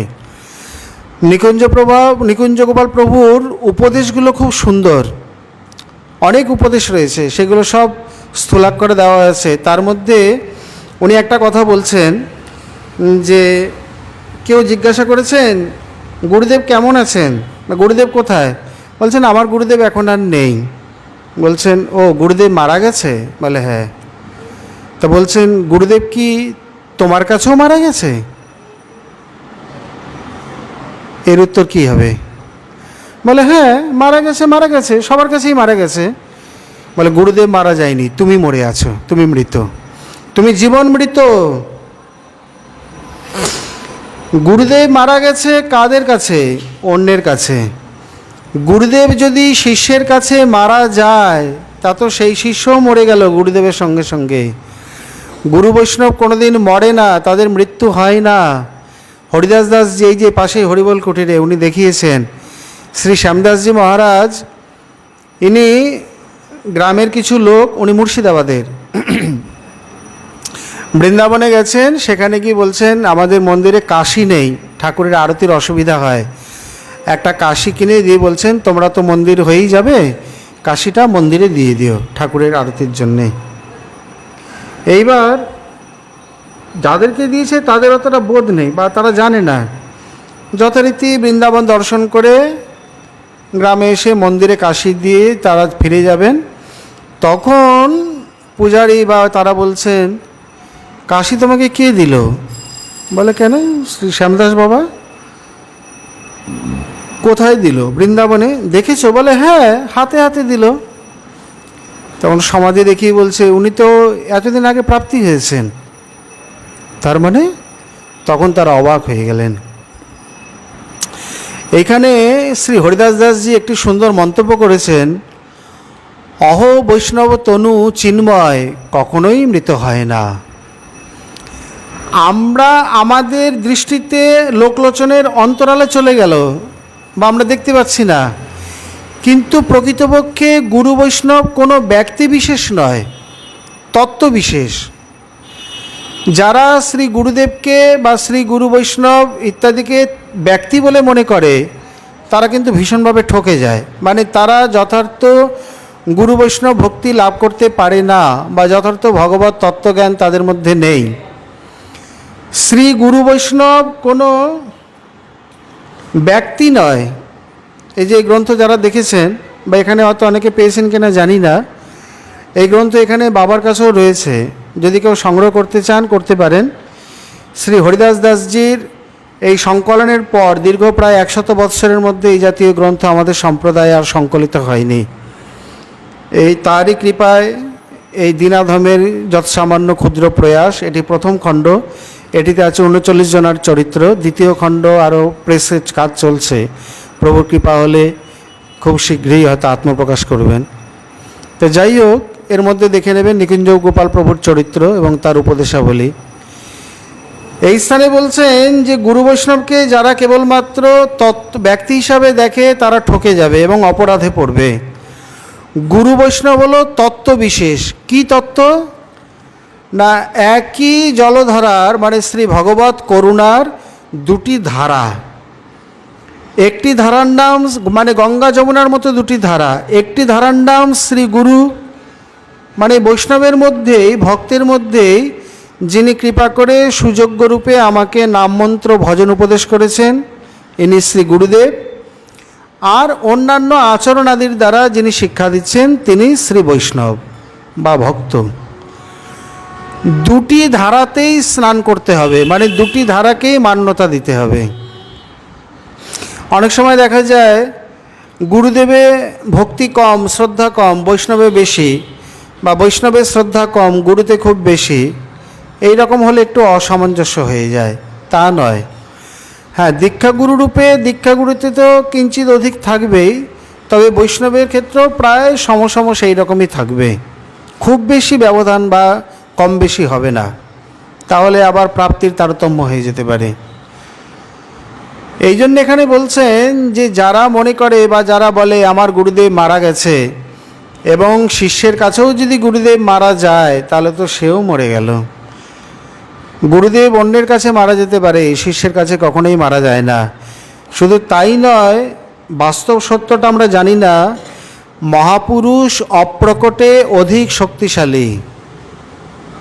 যে কোনো মহাপুরুষ, শ্রী গুরুদেব প্রকট থাকতে তার যতখানি না দৃষ্টি, যতখানি না শক্তি ইত্যাদি কাজ করছে, অপ্রকটে তার অধিক হয়ে যায়। কেন? বলে না, দৃষ্টিটা তখন সম্পূর্ণরূপে পড়ে। এই যে তিথি আরাধনা, আমাদের এই তাৎপর্যগুলো জানা উচিত। দেখুন, আমাদের তিথির কোনো শেষ নেই। আচার্যের তিথি, গুরু বৈষ্ণবের তিথি, ভগবানের তিথি। আমাদের ব্রত তালিকা যদি দেখা যায়, একেবারে দুদিন ছাড়া ছাড়াই তিথি, এক এক দিনে 4-5 জনের তিথি। যেমন এই যে শ্রাবণ মাস আসছে, আষাঢ়ী পূর্ণিমাতে সনাতন প্রভুর তিরোধান তিথি, শ্রাবণী শুক্লা পঞ্চমীতে গোপাল ভট্ট গোস্বামীর তিথি, অষ্টমীতে লোকনাথ প্রভুর তিথি, শুক্লা দ্বাদশীতে রূপ গোস্বামীপাদের তিথি, ত্রয়োদশীতে গোবিন্দকুণ্ডের সিদ্ধ মনোহর বাবার তিথি, দ্বাদশীতে আমাদের পরম গুরুদেবের তিথি। এই রকম তিথির তো কোনো শেষ নেই। তা তিথি আরাধনা মানে কি? তিথি আরাধনার অন্যতম তাৎপর্য হলো, বর্তমানে তিথি আরাধনা অন্য প্রকার রূপ নিলেও আমরা যেটা জানি বা আচার্যগণ যেভাবে তিথি আরাধনা করে গেছেন, সেটি হলো সেই দিনে সেই আচার্য বা গুরু বৈষ্ণবকে স্মরণ করে তার গুণগান গাওয়া, চরিত কথা কীর্তন করা, আর তার জন্যে অনুরাগে, ভক্তিতে, শ্রদ্ধায় 2 ফোঁটা চোখের জল ফেলা। এটি হচ্ছে সর্বোত্তম নৈবেদ্য। আর আনুষঙ্গিক রূপে একটু প্রসাদ আদি, যেমন আমরা সিদ্ধ জগদীশ দাস বাবার জীবনী দেখি বা প্রাচীন মহাত্মাগণের জীবনীতে এই প্রকার। উনি বললেন, আমার গুরুদেবের তিথি, আপনারা আগামীকাল এখানে মাধুকুরি পাবেন। মানে নিজের মাধুকুরি নিয়মকেও ত্যাগ করবে না, তারা মাধুকুরি করে নিয়ে আসবে, উনি একটু সবজি টবজি কিছু বানিয়ে রাখবেন, গুরুদেবকে ভোগ লাগিয়ে সেই একটু প্রসাদ নেবে সবাই। তা উনি মালপোয়া করবেন করে বাজার থেকে গুড় এনেছেন, গুড়টা দরজার সামনে রেখে একটু পা ধুতে গেছে। বাজার থেকে এসছে, পা না ধুয়ে ঘরে যা ঢুকবেন? এখানে তো হনুমান অনেক অনেক ভদ্র, বানর একেবারে চঞ্চলতার শিরোমণি। ওইটুকু সময়ের মধ্যেই গুরুদেবের তিথি পালন করে দিয়েছে, মানে গুড় ভোগ লাগিয়ে দিয়েছে, আর মালপোয়া করতে হবে না। উনি পা ধুয়ে মুখ ঘুরিয়ে দেখছে বানরের মহোৎসব শুরু হয়ে গেছে। উনি আর কি বলবেন, বানরকে তাড়ালেন না, ইচ্ছামতো গুড় খেয়ে চলে যাওয়ার পর ওই বানরের উচ্ছিষ্ট গুড় কিছুটা রেখে দিয়েছে। এবার সন্ধ্যেবেলায় মহাত্মাগণ যথারীতি এসছেন নিজের নিজের মাদুগুড়ি করে। তো বলছেন, বাবা গুরুদেবের তিথি আরাধনা আজ কেমন হলো বা কীরকম কী? বলছে, আরাধনা খুব সুন্দর হয়েছে, ভোগও লেগেছে, ওই যে অধরামৃত আছে, যদি তোমাদের ইচ্ছা একটু নিতে পারো। আমি দেব না। বলে, কেন? গুরুদেবের প্রসাদ দেবেন না কেন? তখন সমস্ত ঘটনা খুলে বললেন। বলে, আমি মনে করলাম গুরুদেবের তিথিতে বানরেরাই এসেই উৎসব করে দিয়ে গেল, এই জন্য তাদের আর বাধা দিইনি। ওই তাদের অধরামৃত, তারাও তো শত হলো ব্রজবাসী, ব্রজেই জন্ম, ব্রজেই বড় হচ্ছে, ব্রজেই প্রাণ যাবে তাদের, তা তাদের অধরামৃত আছে। তখন বৈষ্ণবগণ বিচার করলেন, উনি যখন সিদ্ধ মহাত্মা বিচার করছেন, আমরা কেন আর বিচার করি? বলে, তাই দিন, রুটির সঙ্গে গুড় ভালোই লাগে। ওই গুড় গুরুদেবের প্রসাদ হিসাবে নিয়ে সকলে প্রসাদ পেয়ে জয়ধ্বনি দিয়ে যে যার চলে আসলেন। হয়ে গেল গুরুদেবের তিথি আরাধনা। আগের দিনে এইরকমই হতো। ধীরে ধীরে লোকজন, টাকা পয়সা, শিষ্য সেবক বাড়তে বাড়তে এই উৎসবের রূপ নিয়েছে। কিন্তু তথাপি প্রকৃতপক্ষে আচার্যের তিথিতে, গুরু বৈষ্ণবের তিথিতে আপনি যতটুকু সময় তাকে স্মরণ করতে পারবেন ততটুকু সময় লাভ। অনেক সময় দেখা যায় উৎসবের ঝঞ্ঝাটে আমরা স্মরণই করতে পারি না, সব কিছু হয়ে গেল আনুষ্ঠানিকভাবে, কিন্তু যার তিথি তাকে কতটা স্মরণ করতে পারলাম সন্দেহ। কারণ তারা যে লোকেই যাক, ওই দিন যদি ভূলোকে বলে নয়, ব্রহ্মাণ্ডের যে কোনো স্থান থেকে তাকে কেউ যদি স্মরণ মনন করে, তার প্রতি শ্রদ্ধার্ঘ নিবেদন করে, সেই ঊর্ধ্বলোক থেকে স্মরণকারীর ব্যক্তির ওপর তার কৃপা শক্তি বর্ষণ হতে থাকে। এই জন্যে গুরু বৈষ্ণবের তিথি বা আচার্যের তিথি পালনের এত মহিমা, এবং আগে পালন করতে হয়। যে কোনো একটা ভগবত জয়ন্তী তিথি পালিত না হলেও তেমন কোনো প্রত্যবায় নেই, কিন্তু আচার্যের তিরোধান তিথি পালিত না হলে অনেক প্রত্যবায় আছে। আর ঈশ্বরের জন্মতিথি যে হেন পবিত্র, বৈষ্ণবের তিথিরও তেমতি চরিত্র। গুরু বৈষ্ণবের তিরোধান তিথি ভগবানের আবির্ভাব তিথি। এখানে সেই কথা বলছেন, ওই দিনে যিনি যত স্মরণ করতে পারবেন, হা গুরুদেব বলে দুফোঁটা চোখের জল ফেলতে পারবেন, ঊর্ধ্বলোক থেকে তার প্রতি ততখানি কৃপা বর্ষণ হবে। তাহলে গুরুদেব মরে গেছে, তাহলে কৃপা করবে কে? ওই জন্য তো বললেন, গুরুদেব তোমার কাছেও, মানে শিষ্যের কাছেও মরে গেছে। শুধু এই ঘর থেকে ও ঘরে যাওয়া, একটা জামা খুলে আর একটা জামা পরা, পোশাক পরিবর্তন করা। এই রূপে গুরু তত্ত্বকে যারা না বুঝেছে, তারা গুরুদেবের অপ্রকটের পর কঠিন কঠিন আদেশগুলো, ভাব আদর্শগুলোকে ত্যাগ করে। এরা গুরুদ্রোহী, এরা কখনোই গুরুভক্ত হতে পারে না, এরা কখনোই যথার্থ। কারণ শিষ্য তাকেই বলা হয়, শিষ্য শব্দের যত অর্থ আছে, তাৎপর্য আছে, তার মধ্যে শাসু ধাতু অনুশিষ্ট দণ্ডনেচ। যিনি গুরুদেবের অনুশাসন এবং আদেশকে নির্বিচারভাবে পালন করতে পারে, নির্বিবাদে, বিচার করে নয়, শুধু একটা জায়গাতেই বিচার করবে যে গুরুদেব যে আদেশটি করছেন দিচ্ছেন এটি কি অশাস্ত্রীয়? অশাস্ত্রীয় আদেশ পালনীয় নয়। এই জায়গাটাই শুধু শিষ্য বিচার করবে যে গুরুদেব আমাকে যে আদেশটি করলেন এটি অশাস্ত্রীয় কিনা। যদি অশাস্ত্রীয় না হয় এবং শাস্ত্রীয় হয় তাহলে সেখানে রামায়ণ বলছেন আজ্ঞা গুরুণাং ঝবিচারণীয়া। এখানে গুরুদেবের আজ্ঞাকে কোনো প্রকার কোনো বিচার করবে না। নির্বিচারে নির্বিবাদে, মানে কোনো প্রকার পূর্বপক্ষ আদি না করে। কীরকম? গুরুদেবের কথায় এই কিন্তু, পরন্তু, আগার, মাগার, লেকিন, হোয়াট, বাট ইত্যাদি যত সমস্ত সব শব্দ আছে বলে এগুলোকে আগে দূরে সরাও। দূরে সরিয়ে এমনকি বিলম্ব আদিও নয়। এই নয় গুরুদেব বলছেন খুব মাথা যন্ত্রণা করেছে, একটা ট্যাবলেট নিয়ে আয় তো দেখি, একটু অমৃতাঞ্জন নিয়ে আয় তো। আচ্ছা গুরুদেব বলছে বলুক, আমি কাজটা সেরে তারপরে যাচ্ছি, তা নয়, তৎক্ষণাৎ। এই রকম গুরুদেবের আজ্ঞায় বা তার অনুশাসন আদিতে যিনি কাল বিলম্ব করেন, যিনি বিচার করেন, যিনি কিন্তু পরন্তু ইত্যাদি করেন, তিনি যথার্থ শিষ্য মধ্যে গণ্য নয়। যিনি গুরুদেবের অনুশাসনকে, আদেশকে অম্লান বদনে নির্বিচারে, উপনিষদ আদিতে আমরা বেশ কিছু গুরুভক্তের দৃষ্টান্ত পাই। আচ্ছা দেখুন, কোনো গুরুদেবের হাজার হাজার শিষ্য, তাই তো, বিশেষ বিশেষ জনের অনেকেই রয়েছে, তার মধ্যে দেখা যায় দুই একজন বড়জোর গুরুদেবের মুখ রক্ষা করেছে বা মান রক্ষা করেছে বা সেই বস্তু লাভ করেছে, বাকিরা কেউ পারেনি। কেন বলুন তো এরকম হয়ে থাকে? এর একটাই কারণ, ইনি যত আন্তরিকভাবে গুরুদেবকে গ্রহণ করেছেন বাকিরা সেইভাবে করেননি।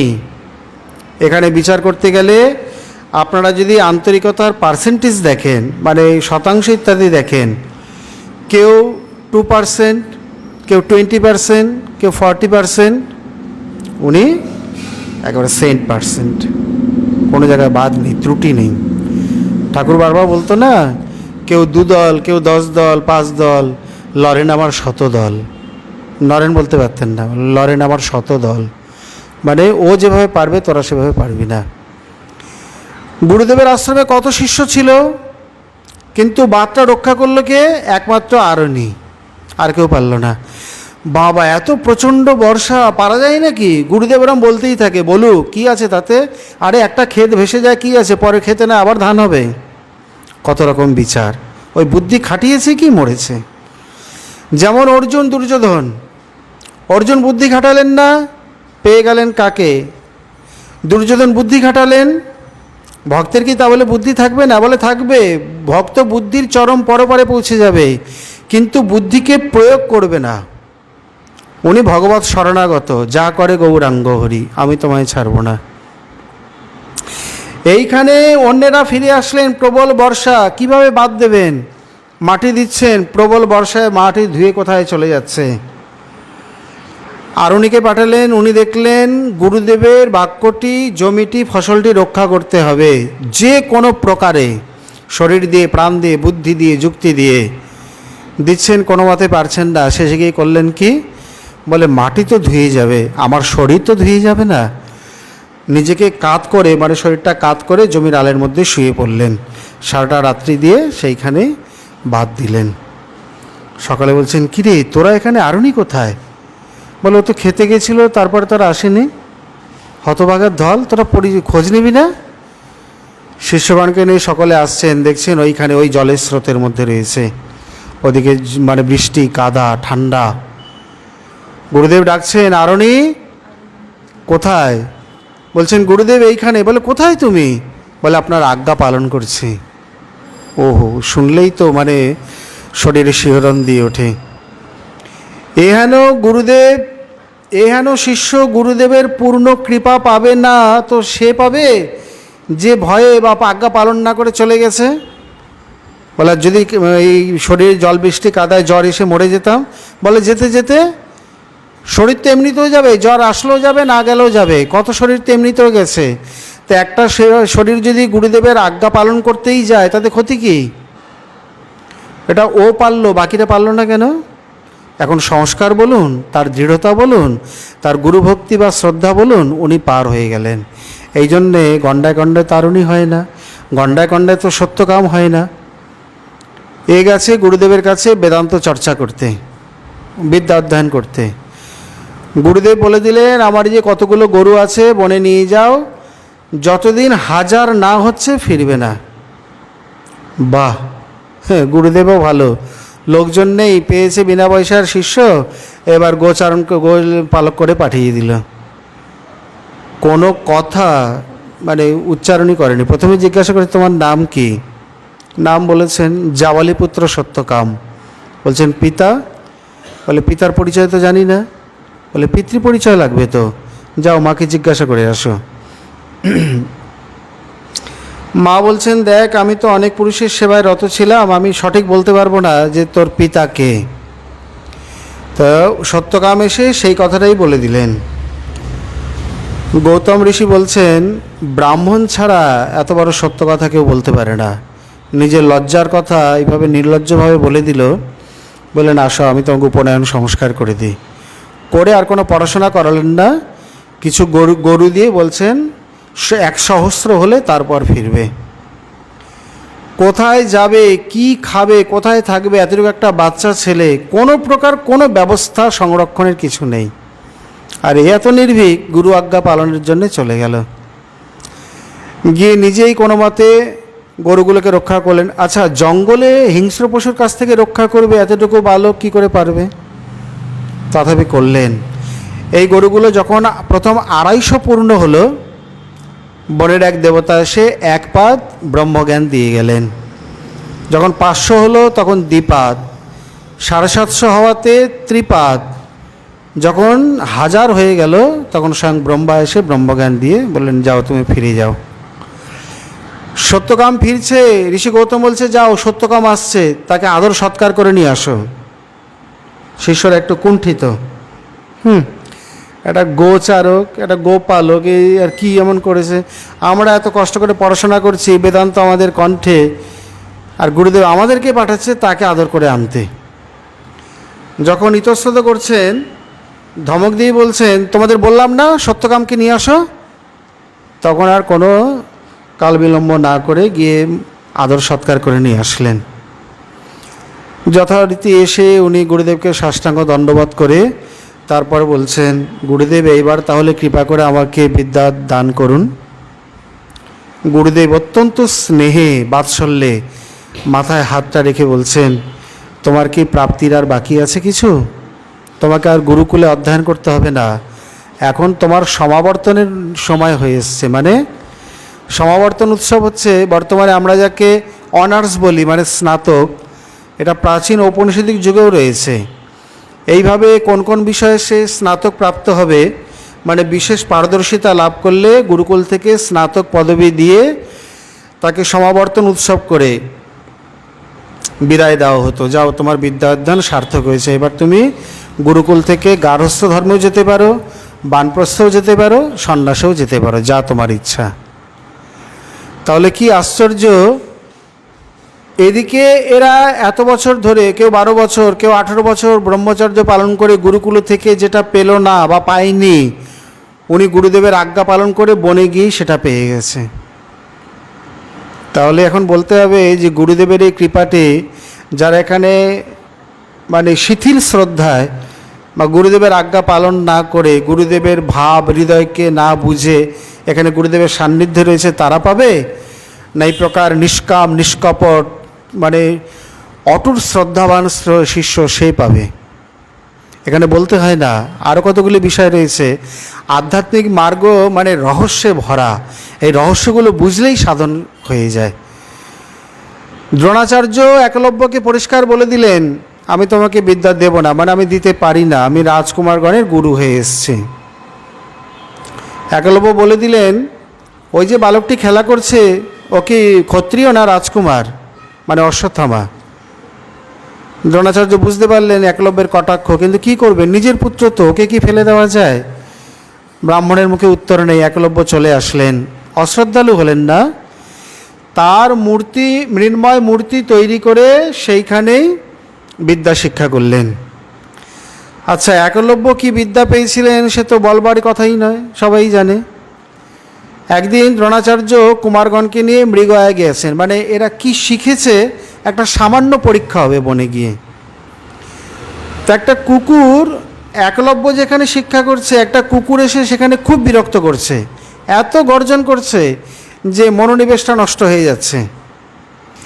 একলব্য করেছে কি, এমন একটা বাণ মেরেছে, মানে কুকুরের মুখে মেরেছে, খালি শব্দটা বন্ধ হয়ে যাবে, আঘাত পাবে না। যেমন শব্দভেদী বাণ ইত্যাদি আছে, তেমনি নীরব বাণও আছে, একবারে মুখ বন্ধ করে দেবে। কুকুরটা ঘুরতে ঘুরতে রাজকুমাররা যেখানে প্রশিক্ষণ করছিলেন সেখানে এসছেন। অর্জুন খেয়াল করেছেন, গুরুদেবের দিকে তাকিয়ে মানে মুখে বললেন, ইশারায় বুঝিয়ে দিলেন, গুরুদেব এই বিদ্যা তো এখন আমি পাইনি। কি সুন্দর কুকুরের মুখটা বন্ধ করে দিয়েছে, অথচ কোনো রক্তপাত নেই। দ্রোণাচার্য বুঝতে পারলেন, বালকদের নিয়ে এই জঙ্গলে খুঁজতে শুরু করলেন, কে এই বীর, কার এই শিক্ষা। খুঁজতে খুঁজতে দূর থেকে দেখছেন এক ভীল কুমার এই প্রকার আপন মনে বাণ শিক্ষা করেই যাচ্ছে। সামনে গেলেন, গিয়ে একলব্য তো চিনতে পেরেছে, কিন্তু এতদিন পর এই চুলটুল বড় হয়ে বা এতে দ্রোণাচার্যর খেয়াল রাখেনি, চিনতেও পারেনি। তিনি একলব্য যথারীতি প্রণাম করেছেন, করে বলছেন, তোমার গুরু কে বালক? প্রতিমাটা দেখিয়ে দিয়েছেন। বলছেন, ইনি কে? বলে, ইনি আপনি।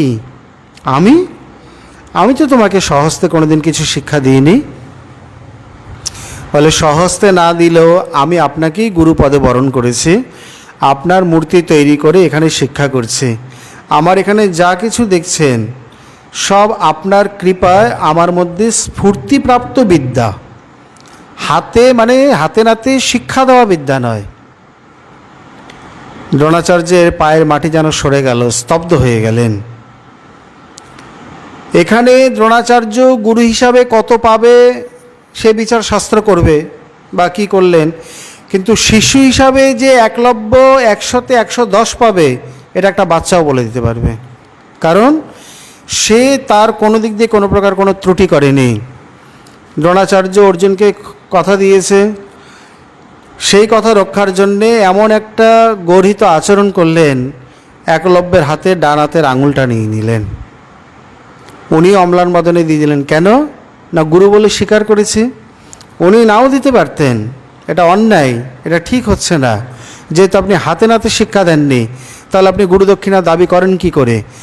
আপনি আমাকে প্রত্যাখ্যান করেছেন, আমি আপনাকে গুরু বলে ভাবি, তো আমি আমার ইচ্ছা মতো গুরুদক্ষিণা দেব। কিন্তু আপনি যখন আমাকে শিষ্যত্বে অঙ্গীকার করেননি, তো তখন আপনি আমার কাছ থেকে গুরুদক্ষিণা কিভাবে দাবি করেন? বলে, ও আমি থাকার জমি দেব না, অথচ জমির ট্যাক্সটা নেব, এইরকম হয়ে গেল না ব্যাপারটা? আমি তাকে প্রত্যাখ্যান করে দিলাম, শিষ্য বলে স্বীকারই করলাম না, বিদ্যাই দিলাম না, আর আজ গুরুর সুবাদে আমি তার কাছ থেকে দক্ষিণা চাইতে এসেছি। ওই জন্য বলছে, গুরু হিসাবে তার বিচার মহাভারতী করবে, কিন্তু একলব্যের বিন্দুমাত্র কোনো প্রকার কোনো এখানে ত্রুটি নেই। ওটা আমাদের আলোচ্য না, এখানে যেটা আমাদের আলোচ্য, একলব্য তাহলে বিদ্যাটি লাভ করলো কিভাবে, এটি হচ্ছে আমাদের আলোচ্য। আধ্যাত্মিক মার্গে বিদ্যা লাভ হয় শ্রদ্ধাতে, যেমন সত্যকাম, যেমন আরুণী, যেমন এই প্রকার এই একলব্য। দ্রোণাচার্য দেয়নি, স্পষ্টত না করে দিয়েছে। যদি বলেন এটা তো কোনো আধ্যাত্মিক বিদ্যা নয়, এটা তো একটা অস্ত্রবিদ্যা, হোক, রীতিনীতিটি একই। এখানে দ্রোণাচার্য নিজে হাতে কিছু দেয়নি। দ্রোণাচার্য জানে না তার বিদ্যা তার কাছ থেকে আর এক পাত্রে হস্তান্তরিত হয়ে যাচ্ছে। এইবার এটা আমরা আমাদের সাধন মার্গে লাগাই। কোনো গুরু যদি কোনো শিষ্যকে বলে, আমি ভাগবত দেব না, আমি তোকে ভজন দেব না, আমি তোকে সিদ্ধস্বরূপ দেব না, বা আমি তোকে কিছু দেব না, তার প্রতি শিষ্য অশ্রদ্ধালু বা তার নিন্দা সমালোচনা না করে যদি শ্রদ্ধালু হয়ে ঠিক মতো ভজন করে, তো গুরুদেবের দেওয়ার অপেক্ষাও নেই। এখন সোজা কথা বলতে গেলে এই যে চলতি কথায় বলে না, এ কি গুরুদেবের বাপের সম্পদ নাকি? বলে হ্যাঁ, এ তো তার বাবারই। তথাপি উনি যদি বলে যে আমি দেব না, তথাপি না দিয়ে পারবে না। যদি বলে দেবো, তথাপিও দিলে যাবে না। কতগুলো ব্যাপার আছে। যেমন যেমন আমরা চিন্তা করি, দেখুন দুঃখী কৃষ্ণদাস কে? শ্যামানন্দ প্রভু। এটা কিন্তু আমাদের সামনে একটি অন্যতম শিক্ষা। ইনি হৃদয় চৈতন্য ঠাকুরের শিষ্য, শ্রী গৌরীদাস পণ্ডিত ব্রজের সুবল শাখা। ইনি নিত্যানন্দ প্রভুর কৃপাপাত্র, মানে সক্ষরসের উপাসনা। গৌরীদাস পণ্ডিত, হৃদয় চৈতন্য ঠাকুর ইত্যাদি সক্ষরসের উপাসনায় বলতে গেলে, যদিও বা উনি দুঃখী কৃষ্ণদাসকে কিছু দেয়, তাহলে সক্ষরসেরই দেবে। কিন্তু দেখুন কেমন ওলটপালট হয়ে গেল। শ্যামানন্দ প্রভু যখন বৃন্দাবনে গেলেন, গুরুদেব কি দিয়েছে বা কি দেয়নি, এই বিচারগুলো আমরা সাধারণ জন করি, বিশেষ করে যাদের এই নকারাত্মক চিন্তাধারা। হ্যাঁ, বাবাকে আর কি বলবো, 3টে ভাই, জমি রেখে গেছে মাত্র 1 কাঠা, এবার কটা ভাগ করব, কতটুকু ভাগে পড়বে? ঠিক মতো না পড়াশোনা শিখিয়েছে, না কিছু জায়গা জমি রেখেছে, না টাকা পয়সা রেখেছে, শুধু নেই নেই নেই। মা বাবার প্রতি দোষারোপ, তেমনি গুরুদেবের প্রতি। এতদিন ধরে সেবা করলাম, আর দেখো তো মন্দিরটা ওর নামে লিখে দিল, আমাকে আজ পর্যন্ত সিদ্ধস্বরূপটাও দেয়নি, আমাকে বোকা পেয়ে সারাটা জীবন কেবল আশ্রমের কাজই করিয়ে নিল। কত ক্ষোভ, কত সমালোচনা। এরা পরে কি পাবে? বলে পরে যে কি পাবে, আর বড় রসগোল্লার হাড়ি, রসগোল্লা তার মধ্যে থাকবে কিনা সন্দেহ, মানে শূন্য ঘন্টা পাবে। সোজা কথা বলতে গেলে কেন এত কিছু করে? বলে সেবাও করেছো, নিন্দা সমালোচনাও করেছো, সব ওই ছিদ্রপথে গেছে। শ্যামানন্দ প্রভু তা করেনি, হৃদয় চৈতন্য ঠাকুরের নিন্দা সমালোচনা করেনি। শ্রীজীব প্রভুর আনুগত্যে ভাগবত শিক্ষা করেছেন, নিধুবনে গিয়ে মনের আকুতিতে ঝাড়ু দিয়েছেন। দিতে দিতে রাধারানী কৃপা করে তাকে চরণের নূপুর দিলেন, কৃপা করলেন, শ্যামানন্দ নাম রাখলেন, কনক মঞ্জরি রূপে নূপুরের ছাপে তিলক আকৃতি তিলক করে দিলেন। কত ঘটনা ঘটে গেল। হৃদয় চৈতন্য ঠাকুর দৌড়ে গিয়ে শিষ্যের প্রতি অত্যাচার করতে লাগলেন, নিজে হাতে প্রহার বা এই প্রকার তার তিলক মুছে দেওয়ার কত চেষ্টা করলেন। কি হলো? তিলক আরও প্রতি ক্ষণে ক্ষণে উজ্জ্বল প্রজ্জ্বল সমুজ্জ্বল হতে লাগলো। তিলক ক্ষয় হলো না, নষ্ট হলো না বা মুছে গেল না। এইখানে এবার যদি বিচার করা যায় যে আমরা এই নিয়ে অনেক তর্ক করি, যোগপীঠ পেয়েছো, সিদ্ধ প্রণালী পেয়েছো, স্বরূপ পেয়েছো? বলে না, গুরুদেব তো দেয়নি, আমি তো জানি না। হ্যাঁ, কোথায় গেছো, কোন গুরুর কাছে গেছো, কিছুই দেয়নি। আচ্ছা, তাহলে গুরুদেবের কাছে চাইবো? বলে হ্যাঁ, থাকতে থাকতে চেয়ে নাও। চেয়ে নিলেন বা বুঝে নিলেন, বা গুরুদেব অনেককেই দিয়ে দিয়েছেন, সমস্ত কিছু খাতায় লেখা আছে। কোথায়? খাতায়। খাতা কোথায়? বাক্সে। ওই পোকায় রেখেছে তো, বা পোকা টোকায় রেখেছে না? বলে না না, ন্যাপথলিন দেওয়া আছে। ওই দিয়ে কি আর ভজন রক্ষা হবে? খাতা রক্ষা করলেই ভজন রক্ষা হয়ে যায়? গুরুদেব এসে দীক্ষা টিক্ষা দিয়েছে, তা বলছে চলে তো যাব, এদেরকে কি করা যায় দেখি। বলে তোদের গম আছে? বলে হ্যাঁ, কিছু গম নিয়ে আয়। 3 শিষ্যকে দিয়ে বলছেন এই গমটা যত্ন করে রাখিস। তা গুরুদেব বলে দিয়ে চলে গেছে। এক শিষ্যের স্ত্রী বলছে, হ্যাঁ গো, গুরুদেব যে গমটা রাখতে বললো, কিভাবে রাখবো? আরে গুরুদেব বলেছে আর গমের সঙ্গে ভাঙিয়ে আটা করে দে, রুটি হয়ে যাবে। প্রথমেই গমকে রুটি করে দিল। আর এক শিষ্য বলে গুরুদেব বলেছে ভালো করে কৌটোর মধ্যে বেঁধে ওইখানে ঝুলিয়ে রেখে দে, গুরুদেব আসলে তখন দেখা যাবে। আর এক শিষ্য মনে করছে গুরুদেব যেটাকে রাখতে বললো, কিভাবে রাখি তা তো বলে দিল না। বলছে কিভাবে রাখবে? স্ত্রী বলছে, বলে কাজ কর, আমাদের যে আরও গম আছে সেই গমের সঙ্গে একে ভিজিয়ে দে, ক্ষেতের মধ্যে একে ছড়িয়ে দেব, এই গম থেকে আরও গম হবে, সেই গমগুলোর মধ্যে সংরক্ষণ হয়ে যাবে। এইভাবে 3 জন শিষ্য 3 ভাবে গমটিকে রাখলেন বা গুরুদেবের বাক্য পালন করলেন। সময়ান্তরে গুরুদেব এসছেন, প্রথম শিষ্যকে বলছে, হ্যাঁ রে, তোকে যে গম দিয়েছিলাম সেই গম আছে? বলে, গুরুদেব থাকে নাকি ওই গম? ও তো কবেই ভাঙিয়ে রুটি করে আটা হয়ে ঠাকুরে ভোগ লেগে গেছে। বলে, আচ্ছা, ও ভোগে লেগে গেছে মানে তো সিদ্ধই হয়ে গেছে। আচ্ছা, আর কিছু বলেনি। দ্বিতীয় শিষ্যকে বলছে, হ্যাঁ রে, তোকে যে গম দিয়েছিলাম সেই গম রক্ষা করেছি, আছে? বলে, হ্যাঁ গুরুদেব, ওই যে। তো আছে তো? বলে, তা তো জানি না, পোকায় রেখেছি কিনা জানি না, তবে আপনি বলেছেন আমি রেখে দিয়েছি। এই গমটা পার দেখি। গমের অস্তিত্ব মানে খুব কম, মানে 3 ভাগ প্রায় পোকায় খেয়ে নিয়েছি, একটু আছে কি না আছে সন্দেহ, বা খোসাগুলো রয়েছে। কিছু বললেন না।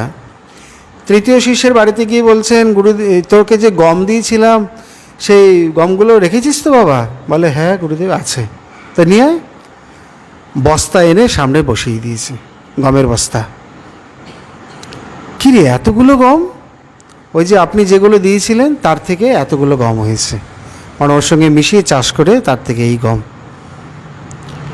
বলছেন, আমি তো তোকে কোনো বুদ্ধি, উপায়, যুক্তি শিখিয়ে দিইনি, তুই এইভাবে রাখলে কীভাবে? বলে, আমি আপনার কথাটার উপর গুরুত্ব দিয়ে রাখতে পেরেছি, বুদ্ধি আপনিই জুগিয়েছেন। কিভাবে? আপনি বলে গেছেন যে এটাকে রক্ষা করিস, কিভাবে রক্ষা করিস তার উপায় আপনি বলে দিয়ে যাননি। বলে, এটা আমি তোর আরও 2জন গুরু ভাইকে বলেছিলাম, তুই জানিস? বলে, হ্যাঁ। তারা কিভাবে রেখেছে জানিস? বলে, হ্যাঁ জানি। তোদেরকে বলেছিলি? বলে, না। কেন? আমি বলিনি এই কারণে, প্রথমত আপনি আমাকে বলতে বলেননি, দ্বিতীয়ত আমাদের 3জনকেই যখন বলেছেন আমার মনে হলো নিশ্চিত আপনার কৃপাতে তাদের মনের মধ্যেও কোনো বুদ্ধি বা জাগবে কিছু, সেই জন্য আমি আর কিছু বলিনি।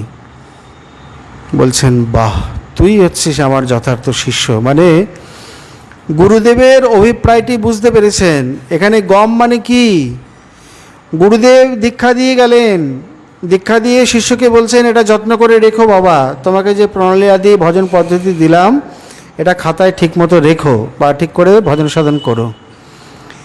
একজন ওই গম রক্ষা করার মতো একেবারে গম পিষিয়ে আটা করে খেয়ে গেছে, মানে খাতা। বলে, খাতা কোথায় লোহাবালার সঙ্গে বিক্রি হয়ে কোন কোম্পানিতে গেছে তার ঠিক নেই, ওটা একেবারে পিষে আটা হয়ে গেছে। দ্বিতীয়জন, গুরুদেব রেখে দিয়েছে, খাতাটা যত্ন করে বাক্সে রাখা আছে, দ্বিতীয় দিন আর খুলে দেখেননি। গুরুদেব এসছেন, এখন ওই গম ঝাড়ার মতো যখন খুলে এনেছে, দেখেছে গুরুদেব তো মানে খাতা তো আছে, খাতা অনেক পোকায় কেটে গেছে। গুরুদেব যে নাম দিয়েছে, নামের দাসটা বা মঞ্জরি আছে, নামটা নেই, নামটা ওই প্রকার পেটে। আর তৃতীয়জন ভজন সাধন করে গুরুদেবের এই ভজনে অগ্রসর হয়েছে, গুরুদেবের থেকে প্রাপ্ত হয়েছেন, এবং তার মধ্যে বহু প্রশ্ন ইত্যাদি। তো এইভাবে যোগপীঠ আদি পেলেও কি সে সিদ্ধ হয়ে যাবে বা সে ভজনে এগিয়ে গেল? তা নয়, এটা করতে হবে। তো একই অর্থ দিয়ে, সমান অর্থ দিয়ে 3জন শিষ্যকে পিতা ব্যবসায় পাঠালেন, তো এই যদি ব্যবসা না করে তাহলে কি অর্থ বাড়বে? সে অর্থ তো একদিন নাশ হয়ে যাবে। শ্যামানন্দ প্রভু এই প্রকার এই মাধুর্য পরম্পরায় নয়, মধুর রসের পরম্পরায় নয়, ইনি সক্ষরসের পরম্পরায়। গুরুদেব কোনো প্রণালী দেয়নি বা এরকম কোনো শিক্ষা দেয়নি, সিদ্ধস্বরূপ দেয়নি, তাহলে কোথা থেকে কীভাবে পেল? আচ্ছা, হৃদয় চৈতন্য ঠাকুর ব্রজের কোন মঞ্জরি? বলে, সক্ষভাবে তো মঞ্জরি সাধন নেই। তাহলে ওনার সেবা, ওনার ভাব, ওনার সমস্ত কিছু আলাদা। তাহলে শ্যামানন্দ প্রভুর মধ্যে যে ভাব, যে সেবা আজ এসছে, ওটা নিশ্চয়ই তার গুরুদেবের দেওয়া নয়।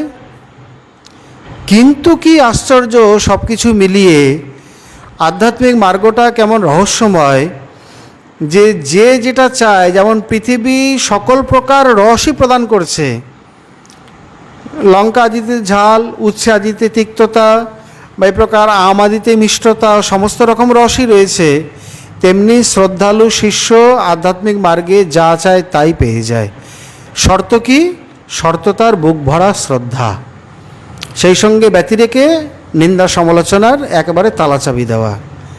এই নয় শ্রদ্ধাও আছে আবার নিন্দা সমালোচনাও করে, চর্চাও করে, তা করলে চলবে না, ওটা ছিদ্র। কৃপারূপী বর্ষা পতিত হবে, কিন্তু কলসির ছিদ্র থাকলে যা হয়, সারা বর্ষার জল পড়েও তারপর একদিন কলসি শূন্য হয়ে যাবে, টিকবে না, থাকবে না।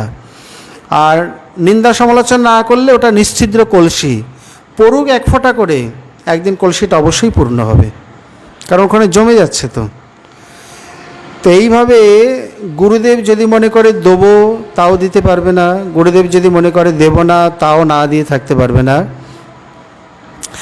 শ্রদ্ধালু শিষ্য যদি এই প্রকার গুরুদেবের শ্রদ্ধা বহন করতে পারে, তাহলে তিনি অতি অনায়াসেতেই সেই সকল আধ্যাত্মিক সম্পদ আধ্যাত্মিক সম্পদ তো অবশ্যই পাবে। এখানে যে একলব্য অস্ত্রবিদ্যা পর্যন্ত প্রাপ্ত হয়ে গেল, তাহলে সেখানে ভাগবত বা ভজনীয় সম্পত্তি ইত্যাদি যে পাবে এ বিষয়ে বলাই বাহুল্য। তাহলে আজকে আমাদের এই গুরুতত্ত্বের সার নিষ্কর্ষ বা আলোচনায় কি আসলো? শ্রীগুরু চরণপদ্ম, আমরা তো মূল পয়ারে যে ত্রিপদীতে যেতেই পারিনি। গুরু পূর্ণিমা উপলক্ষে আমাদের এই গুরু মহিমা সম্বন্ধে আলোচনা, তার মধ্যে সামান্যত এর দ্বারা বোঝানো হয়ে গেল যে গুরু তত্ত্বটি কী, বা শ্রদ্ধালু শিষ্যের আচরণ কি হওয়া উচিত, কিভাবে শ্রীগুরু চরণে শ্রদ্ধা ভক্তিকে অর্পণ করতে হয়, এবং আজ্ঞা গুরুণাং ঝবিচারণীয়া, কিভাবে গুরু আজ্ঞাকে এই প্রকার নির্বিচারে পালন করে তার থেকে অনায়াসে বস্তুগুলোকে লাভ করতে হয়। তাহলে সাধক অবস্থায় গুরু বৈষ্ণবের আনুগত্যে বা গুরুদেবের আনুগত্যে, গুরুদেবের অপ্রকটে গুরুদেবের আজ্ঞা বা আদেশের আনুগত্যে, আর তারপরে গিয়ে হলো নিজের ওদিকে যেমন পুত্রপৌত্র, নিজের তেমন শিষ্য প্রশিষ্যের আনুগত্যে। ওমা, গুরুদেব তাহলে শিষ্যের আনুগত্যে যাবে নাকি? বলে না, ব্যাপারটা এরকম নয়। গুরুদেব তখনও ব্যতিরেক এমন কোনো আচরণ করবেন না যাতে শিষ্য প্রশিষ্যগণ গুরুদেবের প্রতি অশ্রদ্ধালু হয়ে পড়ে বা গুরুদেবকে সমালোচনা করে। যেমন ব্রহ্মা যখন সরস্বতীর প্রতি ধাবিত হলো, ব্রহ্মারই নাতি মরীচির 6 পুত্র হেসে উঠল। এটা ব্যতিরেক মানে আনুগত্য। গুরুদেব ওই সময় শিষ্যের আনুগত্য অনুগত হবে না, বা শিষ্য তো গুরুদেবকে অনুগত করবে না, কিন্তু তিনি শিক্ষা ছলে এমন কোনো গর্হিত অশাস্ত্রীয় আচরণ করবে না যাতে শিষ্য প্রশিষ্য নিন্দা করতে পারে বা গুরুতে অশ্রদ্ধালু হতে পারে। তার মানে শাস্ত্রানুগত্য, এটা চিরকালই থাকবে। অতএব সম্পূর্ণ জীবনটাই আনুগত্যের হয়ে গেল। যেমন সিদ্ধ জগন্নাথ দাস বাবা এই 150 বছর মানে দীর্ঘ বয়সেও বিহারী চোখের ভ্রু নিচে নেমে পড়েছে, বিহারী ভ্রুটাকে টেনে ধরত, সিদ্ধ বাবা ওই বৃদ্ধ বয়সেও গিরিধারীকে তুলসী দিতেন। কেন? এটি আনুগত্য। কার? শাস্ত্রের। আমি যদি না করি আমার শিষ্যরা শিখবে না, ওরাও অর্চন করা বাদ দেবে, ওরা বিনা অর্চনে খেয়ে নেবে। আর দীক্ষিত ব্যক্তিকে অন্তত ত্রিকালের বিধান দেওয়া আছে, মন্ত্রজপ এবং অর্চন 3 বেলা করে করার বিধান আছে। অন্তত যদি 3 বেলাও না করে, মানে ত্রিকাল না করলেও দ্বিকাল, দ্বিকাল না করলেও এককাল, একবার মন্ত্রজপ এবং ভগবত অর্চন ইষ্টদেবের অর্চন করতেই হবে, না করে জলগ্রহণ করতে নেই। না করলে কি হয়? মন্ত্রদেবতার বা ইষ্টদেবতার অভিশাপ তার প্রতি এসে পড়ে।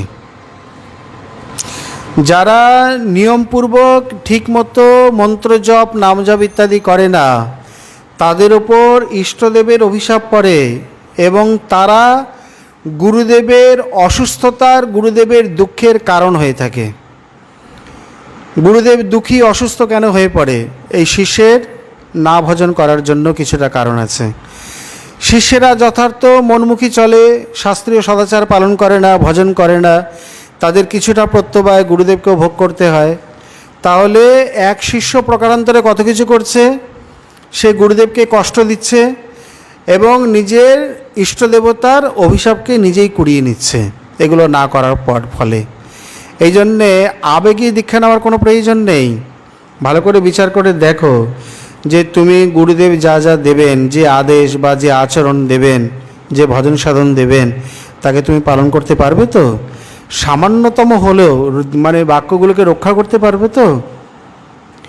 আন্তরিকতা থাকলে সামান্যাকারে হয় না। বলে 108 বার মন্ত্রস্মরণ করবো, সময় কোথায়? সারাদিন আমরা সময় পাই না? খুব সময় পাই। কত সময় রয়েছে? না, ওই একটা অভ্যাস হয়ে গেছে, 10 বার করেই করবে। আরে 28 বছর দীক্ষা নিয়েছে, তথাপি মন্ত্রস্মরণ আর 108-এ পৌঁছালো না, ওই 10-এই সীমাবদ্ধ রয়ে গেল। এগুলো সব অকাল কুষ্মাণ্ড শিষ্য। তো যাই হোক, আজকে আমরা আমাদের আলোচনার সার নিষ্কর্ষে এই প্রকার শ্রী গুরুতত্ত্ব এবং তার ঐকান্তিক শিষ্যত্ব কিভাবে অর্জন করা যায়, গুরু আজ্ঞা কিভাবে পালন করতে হয়, তার সামান্যত দিগদর্শন করলাম। আগামী দিন আবার বৈকাল 5 ঘটিকা থেকে এইখানেই আমরা শ্রী গুরু পূর্ণিমা তিথি উপলক্ষে শ্রী গুরুতত্ত্ব আদি সম্বন্ধে যথামতি আলোচনার আশা রইল। আজকে আমাদের শ্রী শ্রী ভাগবতী কথা এখানেই বিশ্রাম লাভ করুক। নিতাই গৌর হরি बोल। बोलिए श्रीमद् भागवत महापुराण की, सपार्षद गौर गोविंद की, नवद्वीप धाम की, सुरधनी गंगा की, श्री गिरिराज महाराज की, राधा कुंड श्याम कुंड की, श्री सुखदेव जी महाराज की, श्री व्यासदेव जी महाराज की, देवर्षि नारद की, चतुष्षण भगवान की, परीक्षित महाराज की, सुत गोस्वामी चरण की, शौनकादि ऋषिवृंद की, षड्गोस्वामी चरण की, आजकेर कथा कीर्तन उत्सव की, उपस्थित भक्तवृंद की, अपन अपन गुरु गोविंद की, श्रीपाद बाबाजी महाराज की जय। जय श्री राधे श्याम। निताई गौर हरि बोल, हरि बोल, हरि बोल।